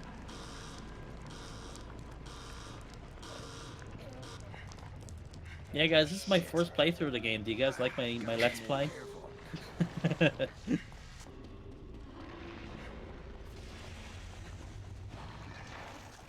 Okay. Oh yeah, we want to... So now I'm putting the Magnum into my quick slot. We're doing that for the next boss fight.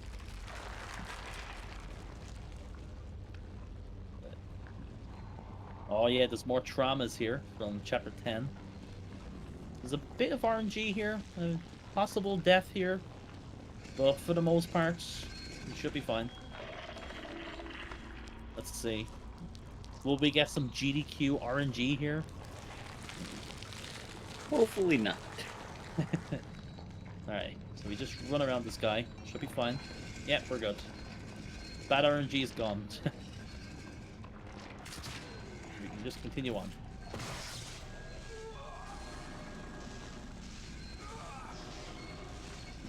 Okay, so these guys are running the electric ball, so we can just run past them now. So you're turning that crank will drain like water here, so we gotta run back here now. Alright, so up next is the Quell boss fight. So you can actually see him here, but you can actually shoot him, and that'll actually prevent him from grabbing you there. There's a big long segment there if you don't shoot him there. We just make him go away there. Okay, so hopefully we can get a good fight here as well. So yeah, it's gonna take between, depending how accurate my shots are, this will take either 7 to 8 Magnum shots to kill him. What am I, an electrician? And I'm hoping we can get a fast fight. one thing as well, we're gonna start off with an electric bolt, and I need to not use it, not set it down straight away, or it's gonna mess up his AI. I need to like wait like a second before I set it down.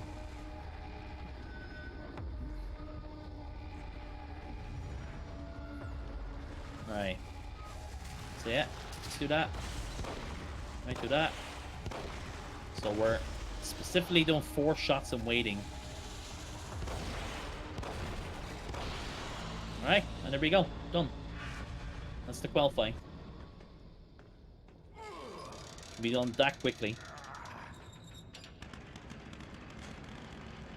So yeah, so basically I time my shots there. I do 4 shots. I want 3 of them to be headshots, at least.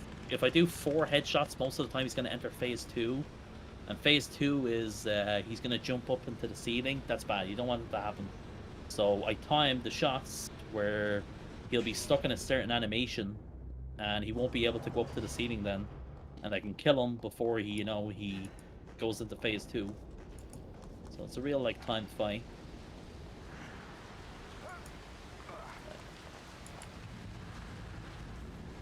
Yeah, good. GG.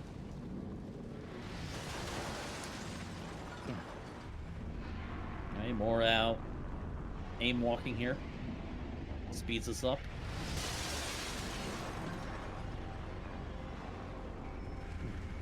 You heard Jigs? You do.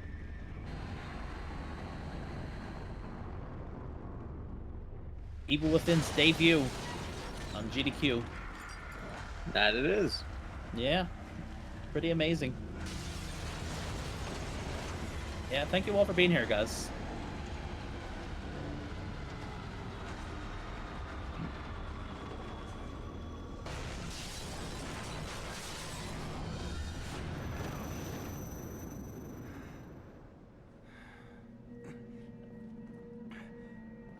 So yeah, we have a really long unscripted or unskippable segment here. I think this like takes like a minute and a half or something. I'm just gonna sit here. Did you think I wouldn't find out? Wait, no, let us skip this game. You have no credentials. You'd never appear. I'm gonna use this more as a precursor, just because whenever I play the Evil Within, I'm always just really curious on one design. I'm gonna point it out when we get there, but that's something to do with the final boss. Oh, I'm gonna okay. ask you a question about it. Just keep that in You mind. Malcolm? I want you to pay attention when you see. Yeah. Like when you see him, I want you to pay attention because I don't know. I think it's noticeable, but you never really think about it until like you see it. I'm gonna say one word: ball. Kind of, but it's slightly different in just the design. Because I like the design in this game. A lot of the monsters are really cool. I think actually a lot of the monster design in this game is done by Kumi Nakamura, who was the girl who said it's spooky at that one show everyone loved. And she does great stuff, but like I'm always really curious just because of the way the story goes and why he has a certain specific. Yeah. Also brain. You guys might, if you're here for chapter 5, you might remember this part. We're doing this again, exact same thing. I'm gonna purposely make sure he's in the middle. I'm gonna wait here.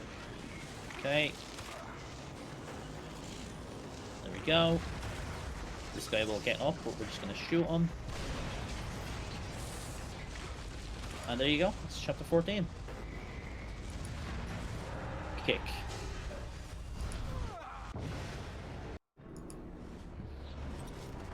Alright. We're on the final chapter. Let's do it. Can we finish off strong?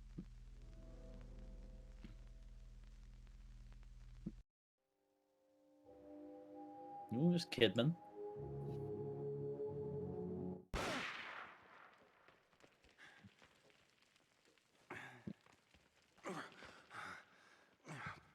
Oh, by the way, what time are we at? About 2:55-ish, 2:56-ish. Okay. It's okay. I think we'll like literally finish it right on estimate. Sure, yeah, it should be good on the estimate. Yeah. Especially again, we had a Alt F4 during part of the run and it got stuck. Yeah, I got really unlucky with the timing and stuff, so Hey, these things happen. Like I remember I actually I did a run on the show as well, just filling in, and the game I had a crash that never happened on the final boss, and I had to like reset the whole game and like backtrack like maybe 5 minutes. Oh my god! I think I heard you talk about that actually before when you were Yeah, these streaming or things something. happen. It's Yeah, Maryland yeah. luck, but that's why we have estimates, and that's why we always gonna keep them in a certain area. And even if you go over, it's not the end of the world.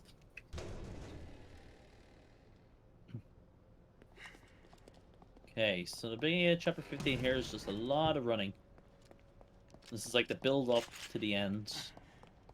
Hey, wait.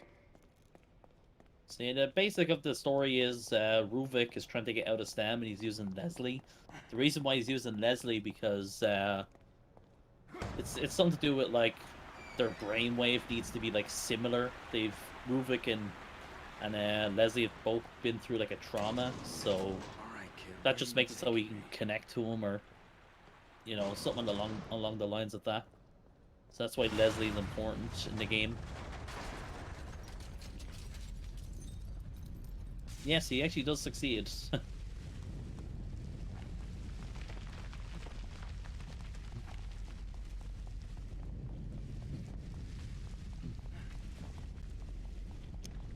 Okay. Yes, measures the stamina. I'm not going to fully regen the stamina here. This will be just enough until we get to the trigger. This way.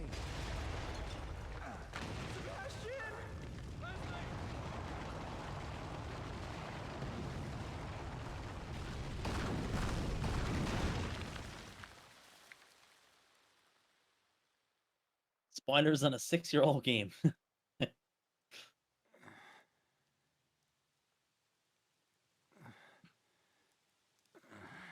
Okay, guys. I'm sorry to inform you all, but they actually lied. This game is not actually called The Evil Within. I know, it's crazy. I know, gasp. I know. The game's actually called what this chapter's called, An Evil Within. Just like Joseph said. Damn. Oh my god. We're gonna have to change Tango. all the game titles, all the Tango. speedrun title. We have it wrong. It says Yeah, The Evil Within. We haven't been playing The Evil Within.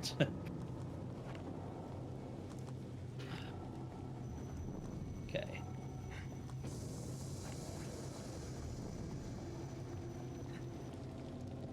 Alright, just making our way here. We're at Beacon again. We're here again, but thankfully we can sprint this time instead of, you know, I knew it. the scripted on-rails walking.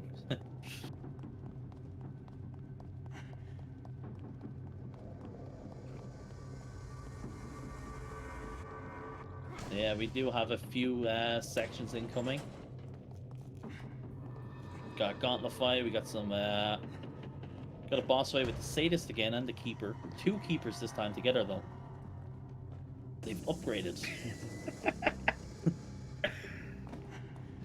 I don't know if you can see the. I don't know if you're looking at the actual GDQ stream, but the category changed.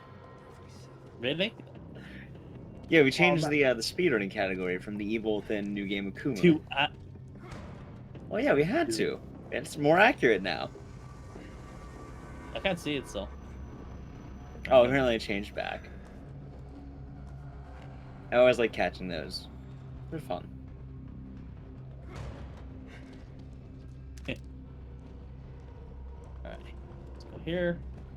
Those bolts are emergency bolts I got. Just to make sure we're good. Okay, so yeah, we were here at the beginning. It was all locked up. Now we can go through. There's the Mobius sign there in the door. That's like the evil organization in this game.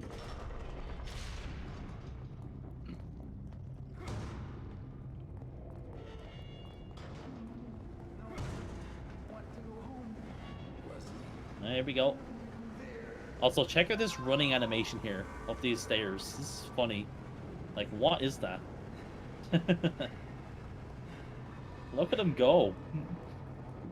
He is really aggressively going up those stairs. He's just like, man, I really gotta get up these stairs.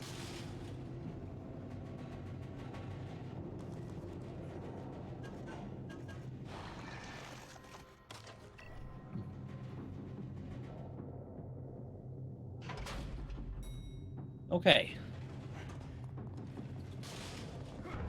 So yeah, coming up here we have a gauntlet fight. We'll be doing another wave of haunted killings.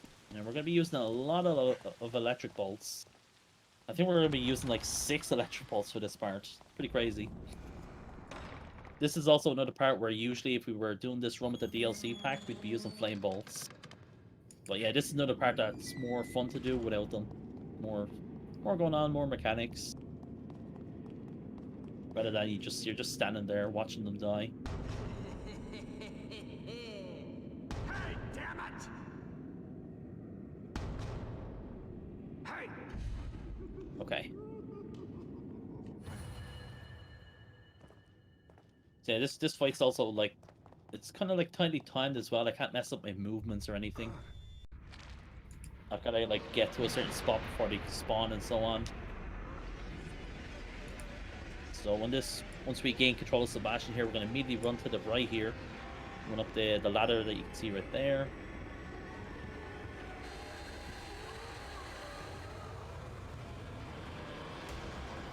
Okay.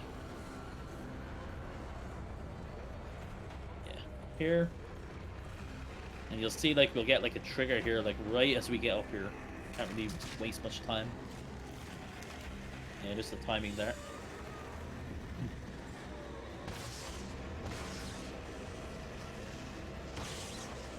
Alright, burn those guys. And we immediately run over here. It's gonna be 400 that are gonna spawn here as well. Yeah, we're just gonna let them fall down. Right, burn all 4 of them. That's the kind of the end of the first phase. There's still another. Still more here we gotta get. So let's preset that down here. It's gonna be 400. It's gonna spawn here. One's gonna be a Rubik clone.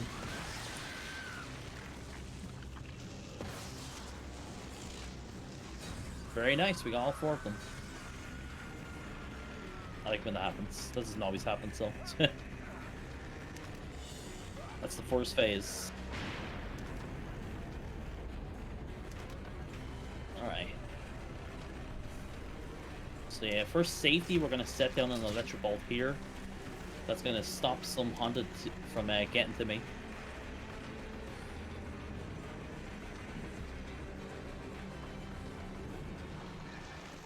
Alright. Set down these electric bolts. This way here. 300 will come here. Burn them. And there's going to be 3 thick haunted here. Just wait for them. Alright, once we kill these guys now, to say this with an RPG is going to spawn. Yes, an RPG. He now has an RPG. He's upgraded. Is the RPG chained to him? I think so. Yeah.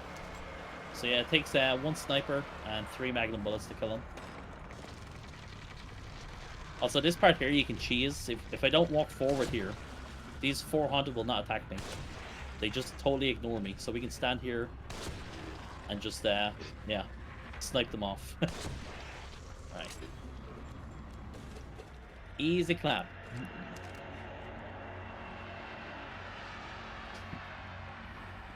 Okay, let's grab this sniper ammo. Yeah, good segment here.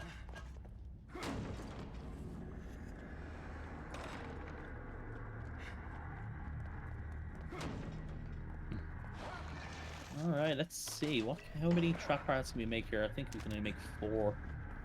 So usually I'd want to have 6 explosive bolts for this part. So we're very low on the trap parts, so I can only make 4. But that's okay, because we have extra magnum bullets than usual.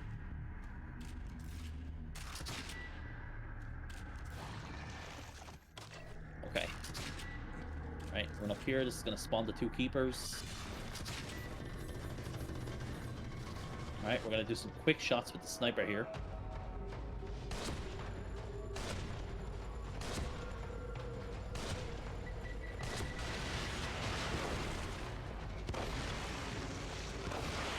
And there we go.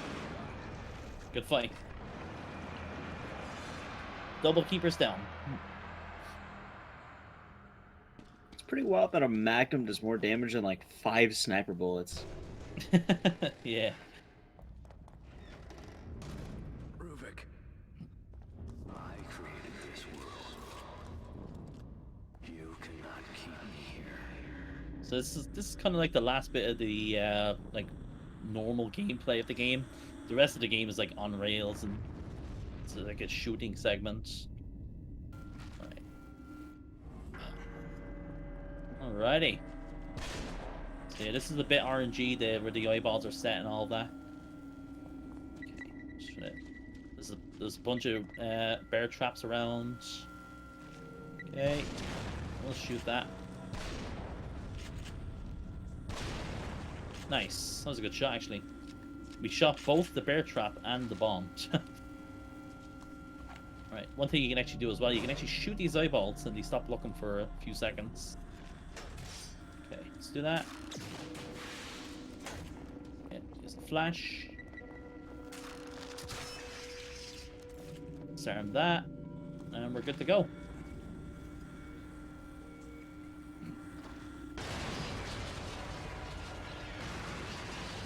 Oh no. Oh no. I could just grab the grinder at the end of it.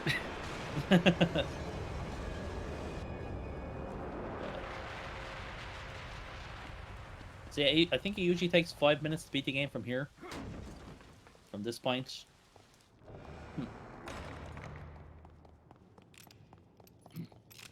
Alright, well, let's see how this goes.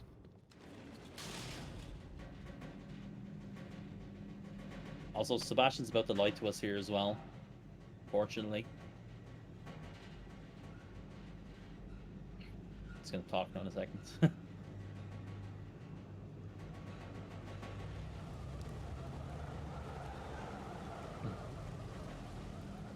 Elevator ride. I'm never riding in an elevator again. He's gonna ride an elevator in the next 5 minutes, guys. Don't worry. I always love to point that out. But basically, when he escapes from STEM, he literally the first thing he does is use an elevator. He just really likes them deep down. He really likes elevators. It can't be. Alright, here we go.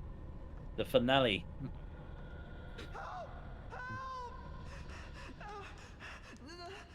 Oh, the game would not let me skip the cutscene there. That was weird.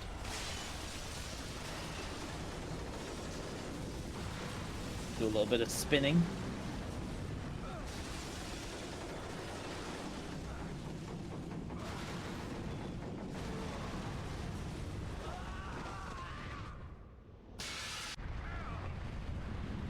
Whoa.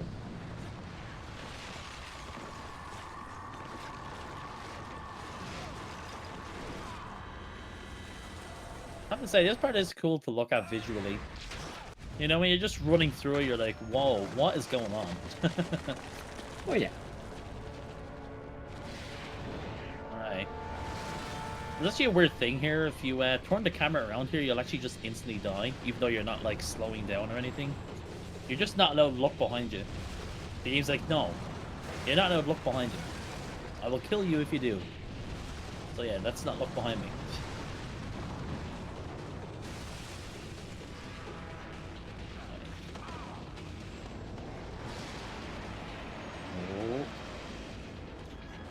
For some reason, that boss has braces. That's what I wanted to talk about. Why does he have braces? Like, I mentioned it earlier, and I'm pretty sure a few people in chat already knew, and you already knew. Why does he have braces? Yeah. I like to think it has something to do with the theme of the game. If you look at the cover of the game, there's like barbed wire over their faces and all that, so I guess it's like, hey, we'll just put them on his teeth, you know? But why does this monster get a dental plan while the others don't seem to have one? He's more important. That's why he gets braces. Alright. So, if you've played any video game ever, you'll probably know where to shoot at here. You probably have a basic idea.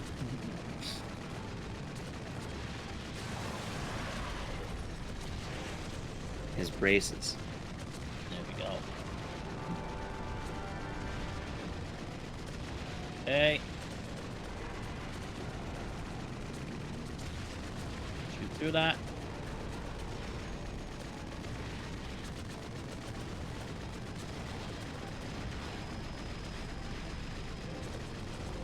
Alright. Segment's about to end here.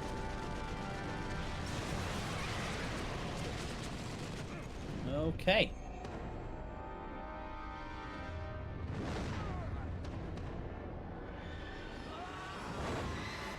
Oh no. Oh, Sebastian, no. It's okay, Sebastian. It's just the flesh wound, man. You're fine. I want to remind chat that Sebastian died earlier by getting kicked in the shin once. But, you know, impalement. Oh look, the rocket launcher, just conveniently here. Thanks, sadist.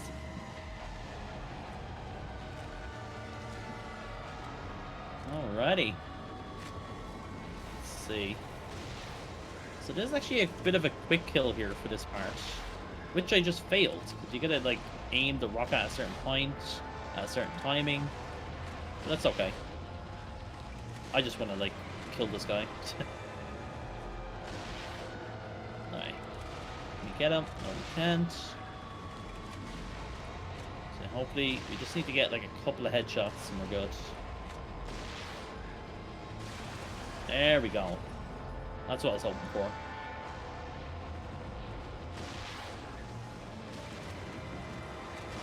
So the idea of this fight is to like line up the rocket shots with his head as he's moving.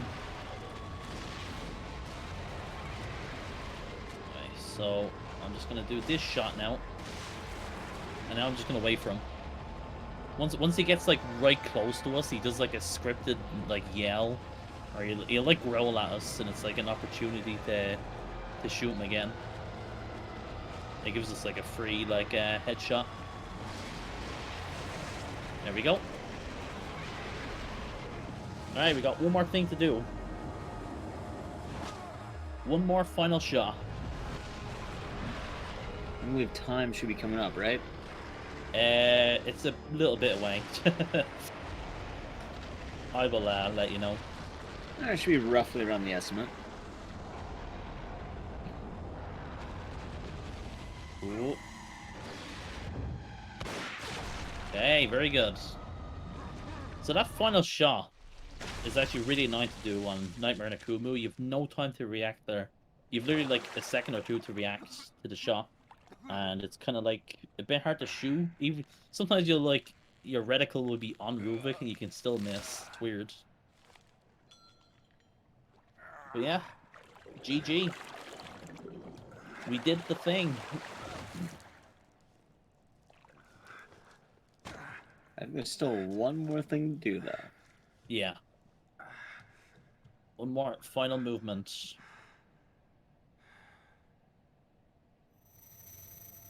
We're not done yet, Ruvik. I created this world. You cannot keep me here. Ruvik. Okay, go Sebastian. I'm going to finish this. Okay, the timer will stop once we are able to skip the last cutscene, which I will indicate you when that happens. There's still like a cutscene to happen here, and then yeah.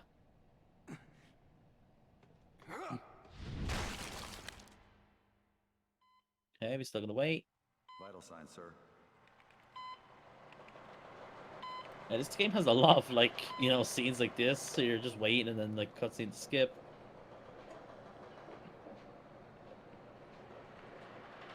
Kidman.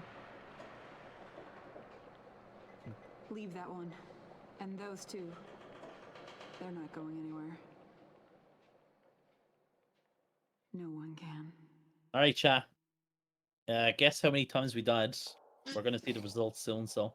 Alright, so time's coming up now. So, and time. Okay, okay. Good stuff. Alright. Let's see, how many times did we die? I'll do this menu like slowly so we can see some results in the chat. My guess right now, I think it was 6. Oh, okay, 5. Okay. Although we had to reset. Yeah. So yeah, that's very good. We got a 307 IGT. Technically, it was 6, I think. Hmm. Technically. What would the 6 be? The The soft lock. Would that really count as a death though? You know, stuff. The spirit of the run died. Yeah. Yeah, we'll just say like our spirits died in that moment. Our hopes and dreams. Yeah. But Alrighty, yeah, guys. it was a good GG. run. Some good stuff. Yeah. So I believe we're not done yet, are we? Not quite yet. However, I do want to mention that this has been Jigsaw Killer with Akumu. And if you have not checked him out yet, we've been kind of posting the link around chat. So you can find him there. If you guys would like to see more Evil Within, Resident Evil, I do speed runs, story runs, stuff like that. You know, I have a very chill stream, so if you like chill communities, that's pretty much what I do. We just have a good time. And we're not quite done yet. So since the Evil Within is a bit of a longer game, I figured Jigsaw can show us one more thing, which is going to be a DLC run of, I believe, The Keeper. The Executioner. Executioner? All right. Yeah. I couldn't remember which one it was. I know there's a couple of them. So we'll be getting to that in a moment here. We're just going to kind of take a brief break to get that all set up, get that all ready, make sure we're all good on cropping and everything, and can have a moment to stand. Very nice. So before we begin that, feel free to just get there and you're in Jigsaw. We're going to just take a brief break just to stand up and all that. We're going to be right back very quick, everyone.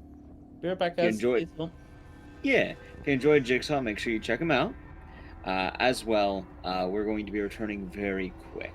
We're just going to play a brief ad or two. You can avoid that by subbing to Games Done Quick. You get access to emotes and ad reviewing, and the Prime Gaming sub also works for that. So we're going to be right back with the Executioner with Jigsaw Killer once again. Be right back.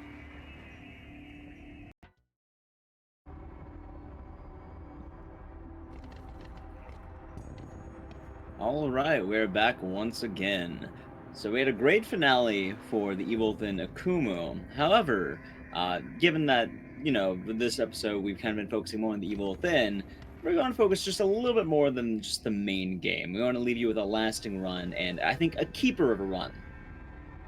If you know what I mean with that. Sounds appropriate. I think it is.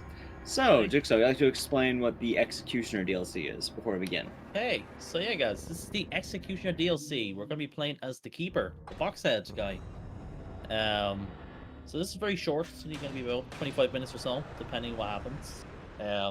This is going to be very different than what we've done for the last, 3 hours. I mean, nothing like what we've done, but yeah, it's in first person as well, so nice change.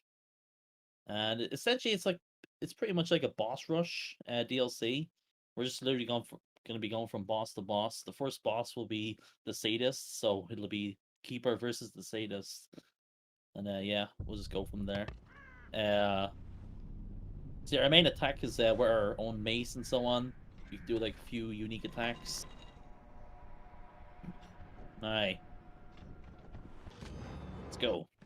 And we're gonna be automatically at the Victoriano Mansion as well. That's the where it's gonna be set in. Let's do this. This is also a new game as well, so we're doing a fresh playthrough. You can also upgrade the Keeper. You can upgrade his health. You can increase his stamina, make him run faster. Okay. Or actually, no, I'm thinking he doesn't have stamina.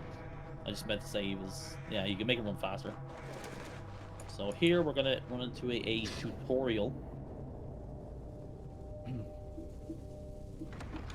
Alright, we just need to kill this guy to end this tutorial.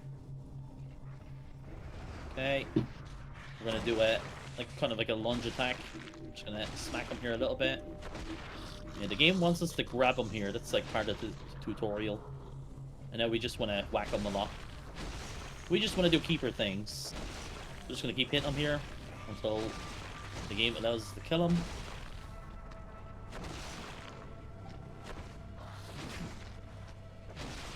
Alright, there we go. Sometimes you'll do that like really fast, and then that'll happen sometimes as well. It's fine though. It's not like a worry or anything. All right. So the plot of this is that the keeper's daughter is in STEM, and he's in here to save her, which is like weirdly the same as the plot for the second game. Sebastian going after his daughter. Let me see here. What is the button? There we go. Okay. So yeah, the first thing we want to do there is we're going to go in this room, get the trigger there. It's going to activate a file or whatever for us to click here. Here we go.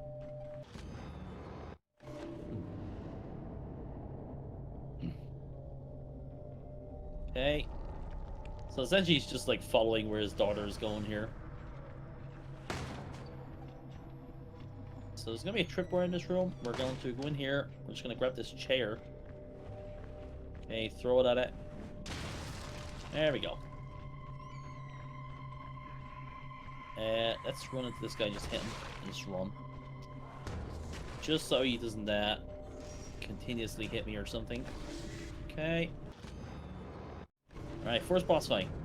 Eliminate the sadists. So this is going to be the barn from chapter 3 in the main game. So we're just going to stand here. There's going to be 2 haunted that are going to spawn here. Once we kill these guys, the sadist is going to spawn then. And we can do like certain attacks to kill them like really fast. Okay. Yeah. You can get some nice animations and so on. Okay. Alright, so now I want to line myself up to the eyeball here. Okay. This is good. You can do so much damage to the sadist here. I just hope I don't take a hit though. Let's see what happens. Okay. Yeah, look how much damage I can do.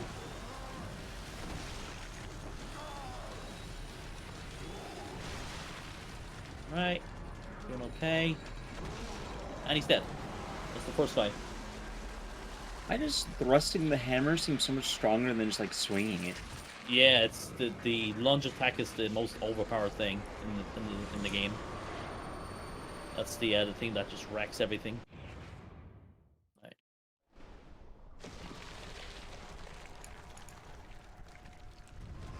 Go. So yeah, we're gonna go directly to the next boss fight, which is the. If you recall from chapter 6 in the main game, the 2 giants that you fight, we're gonna be fighting one of those dudes. Alright, let's just get this heal. Yeah, we'll go through here. Let's hit that guy. Just run around them. Also, we get to do the thing that the keeper does to kill himself and teleport.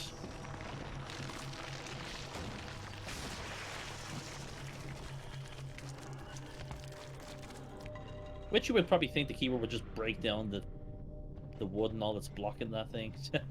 It's too inconvenient. Yeah. I was like how getting slapped makes him lose health, but breaking his own neck somehow doesn't make him lose health. Yeah. It's like, oh yeah, I don't need my neck. I don't need my head. Maybe it's something to do with the safe head, you know, has like unique powers or whatever you want to say. Alright, so we're gonna do that. So this fight is based around the harpoon thing here. This is how we kill this guy fast. Right. There we go. Animation. He's like... Nice. So we're gonna use this guy to kill these haunted here.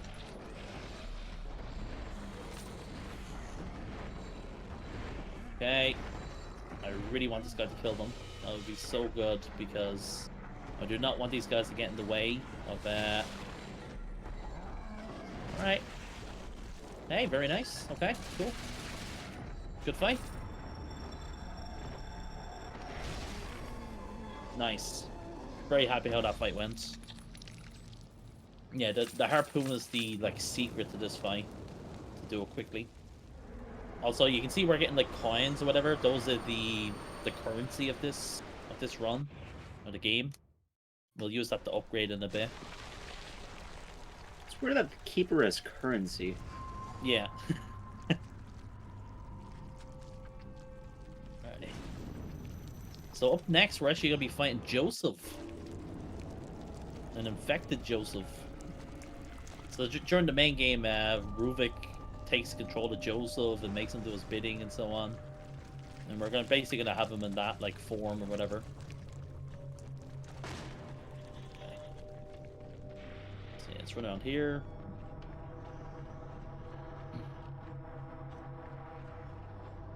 So the area we want to run to here is like kind of a bit of a secret area. We want to... Yeah, so I'm pressing on the left analog stick there. That does a little teleport thingy that like activates the thing. So we use this to upgrade. It's like dial safe. So let's go ahead and upgrade. And let's upgrade the defense so we take less damage. Yeah, we want to run faster for this fight. So we can catch up to Joseph because he's really fast. He's literally Sonic in this. So this fight is at the water tank in Chapter 5. Okay.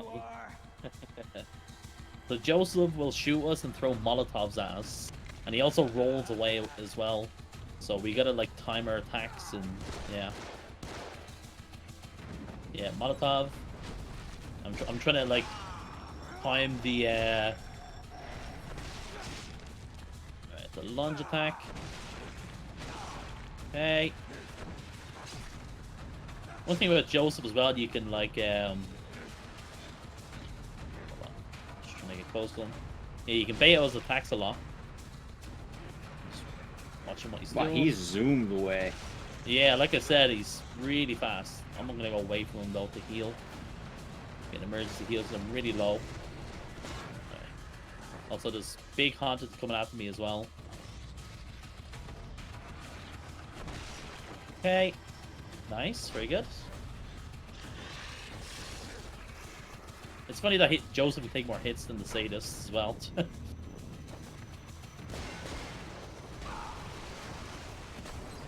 Okay. Get away from that. Nice, the haunted went into the fire there, very good.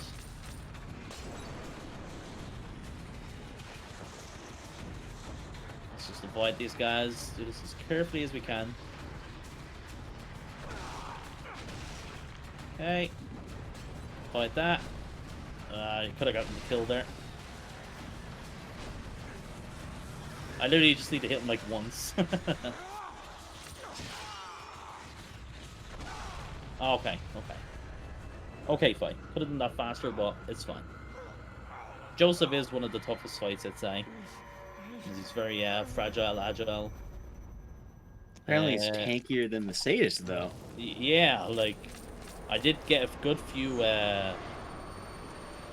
you know, the lunge hits into him and it didn't do as much damage. Although Joseph is made out of money.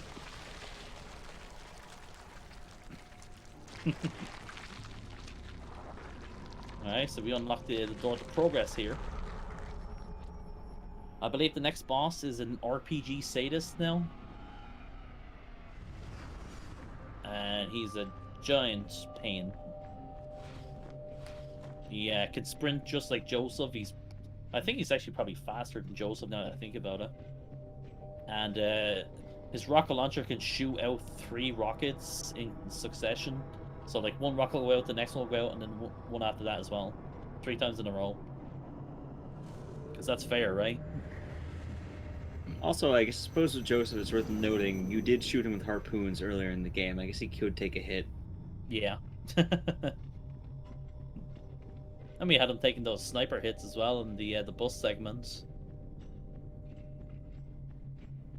Okay, we're just running to the next area. I think we're gonna do another thing where he's gonna say it's gonna kill himself to teleport here. Right. So yeah, essentially this DLC you're just going through like all the boss fights, the main game. So So yeah, if you're just joining, we're doing a DLC for Evil Within. This is the Executioner DLC. We're playing as the Boxhead / Keeper. It's weird imagining that he has a daughter. Yeah. Actually, I don't think the actual Keeper in this is the one from the main game as well. Because, like, this is supposed to be happening after the main game. I'm assuming he was like once human, and it wasn't like the daughter also has like a cube head. Yeah. So that would make a lot more sense if she was human. Hmm. Okay. But yeah, there's a note at the end of this that talks about like Ruvik possibly escaping or whatever, like after STEM. So you would assume this would probably happen after the main game. Ooh, okay. I thought I wouldn't die from that. Yeah, these things one hit kill you. You can usually actually just run through this. Oh yeah, I must have timed it wrong though. It's okay though. We're right here. Marathon luck. Nice, we got it. It's fine. We have a good checkpoint.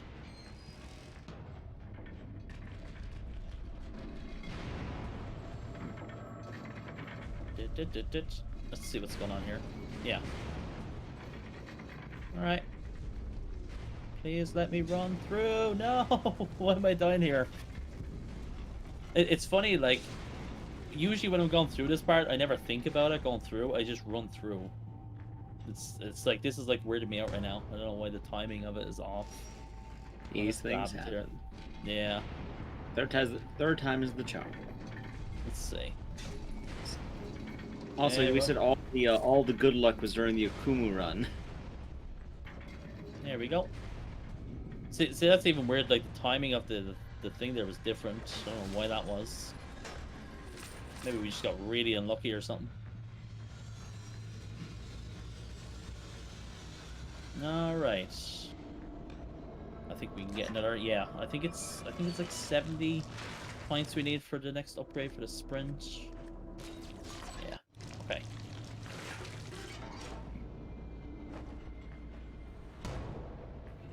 Alright, yeah, RPG status. It's kind of cool that the bosses are like written on the wall here as you enter them.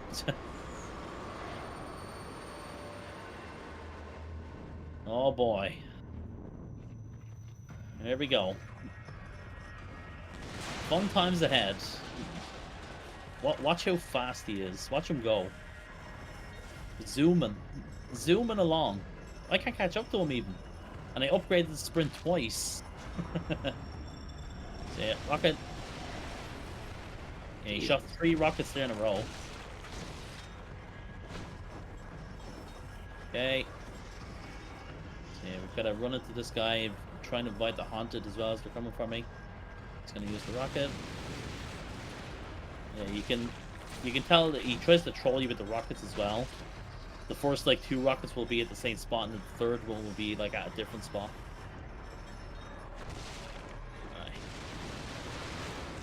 Okay. Surprisingly, actually does not do that much damage to me. Which is very nice, actually. It's pretty sure he shot me. Yeah. Okay. Well. Nice. I'm very glad he missed me there. He's gonna do his last phase here in a second as we get him down more. Let me run down here. He's being very annoying. Okay. Is he gonna stay there or is he gonna... Alright, let's go up here. Hey man. Coming through. Hey, get out of my way please. Thank you. He conveniently just runs away when I get here. Alright. You can see his health is like really low. Alright, cool. RPG status down. His own rocket did a lot of damage to him there, by the way. So that was actually helpful. And we can actually purchase his rocket from the store.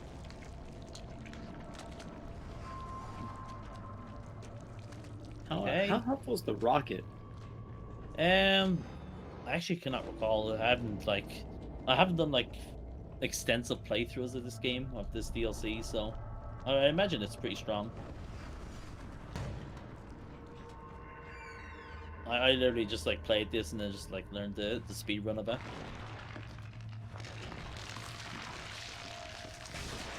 But you can also get to say this is a chainsaw as well. You can which is actually really fun. It's fun like cutting up the haunted.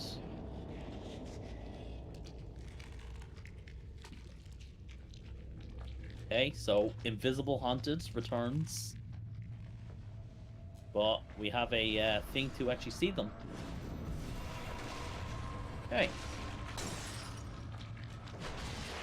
There we go. Nice. That part tries to troll you because like he'll like run in a circle around that area. So obviously if you don't know to use the thing right away to see him, it's gonna be very annoying to find them. He just like constantly runs in a circle as well. Okay.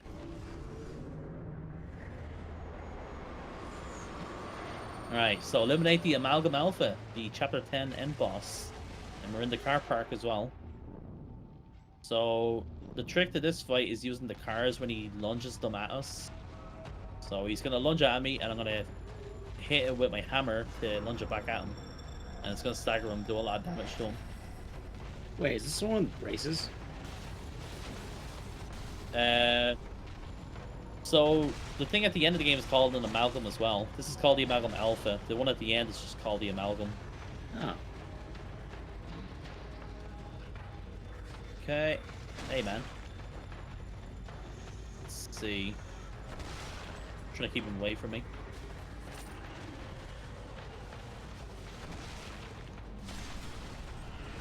Ooh, okay. I'm just waiting for him to go over here.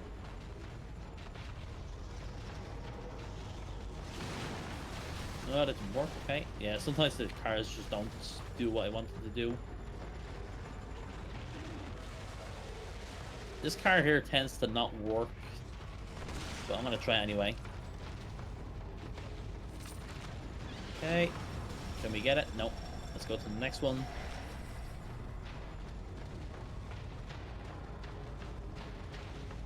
Yeah, so we're just waiting for this. Nice. Yeah, that did like a good amount of damage to him. Right, let's run here. You don't want to stay too close to him because he'll do a lot of damage to you then. There we go. Yeah, you can see we're really taking his health down now. Nearly just one more car will take him out.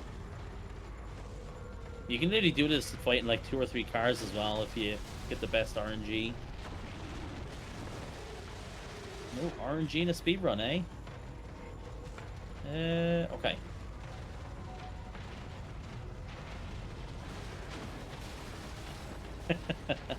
The physics of the car, man.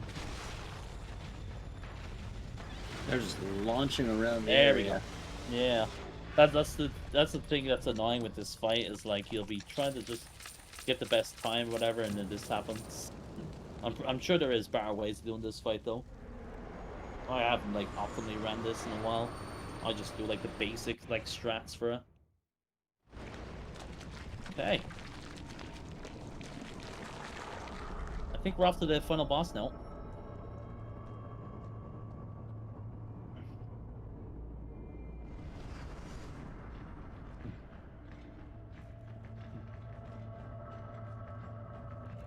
And yeah, the final boss is us, the Keeper. Ourself. Keeper on keeper combat. Who's the better keeper? Who's the greater box head? Better question: are both of you made out of money?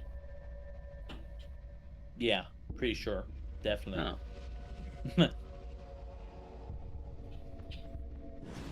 Okay. Let's make this door appear here.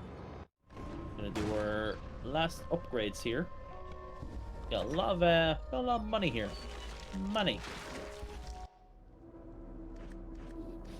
So yeah, we don't actually need to get that. I'd probably rather actually get like the health and all. Let's see how much. So this costs, yeah. Let's get that. Yeah, let's get the health then. Right, we're good. We'll get that and go. Alrighty.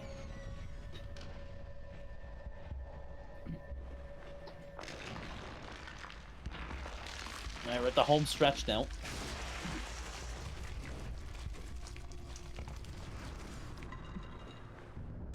Mission: follow your daughter.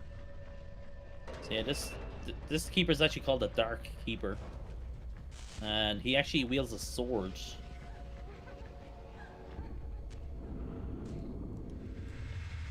I really thought, how can one keeper be any darker than another keeper? The man ripped off his own skull.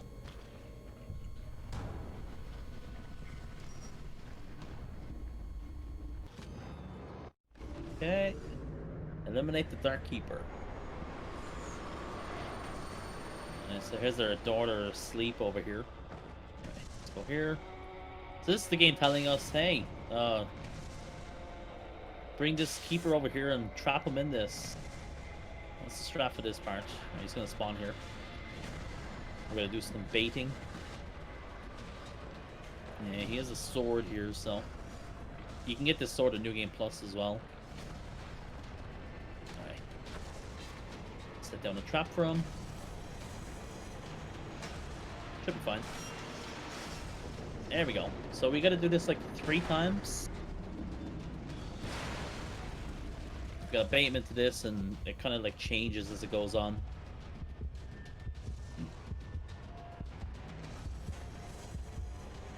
Okay. I think he's gonna spawn here, is he? Yeah, I think I feel his hitbox, maybe not. Yeah, I can feel his hitbox there.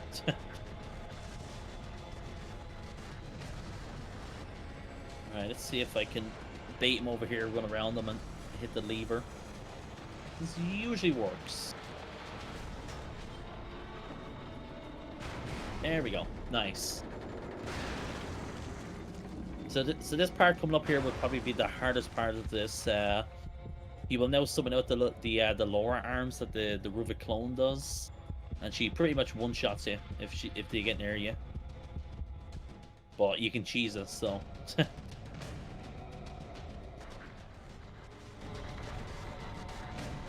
No.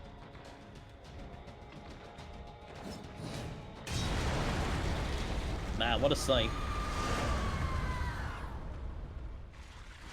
Okay. So yeah, run around the arms. So yeah, the trick to this fight is run in a circle. That's it. Just run in a circle like this. Do this 2 or 3 times, and eventually the keeper will appear.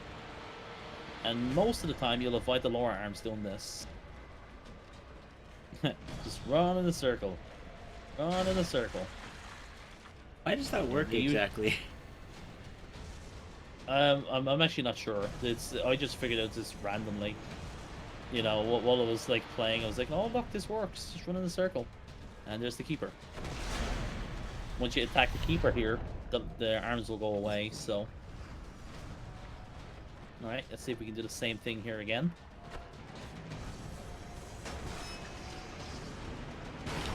And there we go. Time is coming up soon. And that's the Executioner DLC. So yeah. And...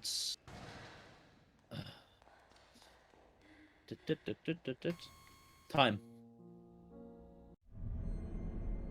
Okay. Yeah, pretty good.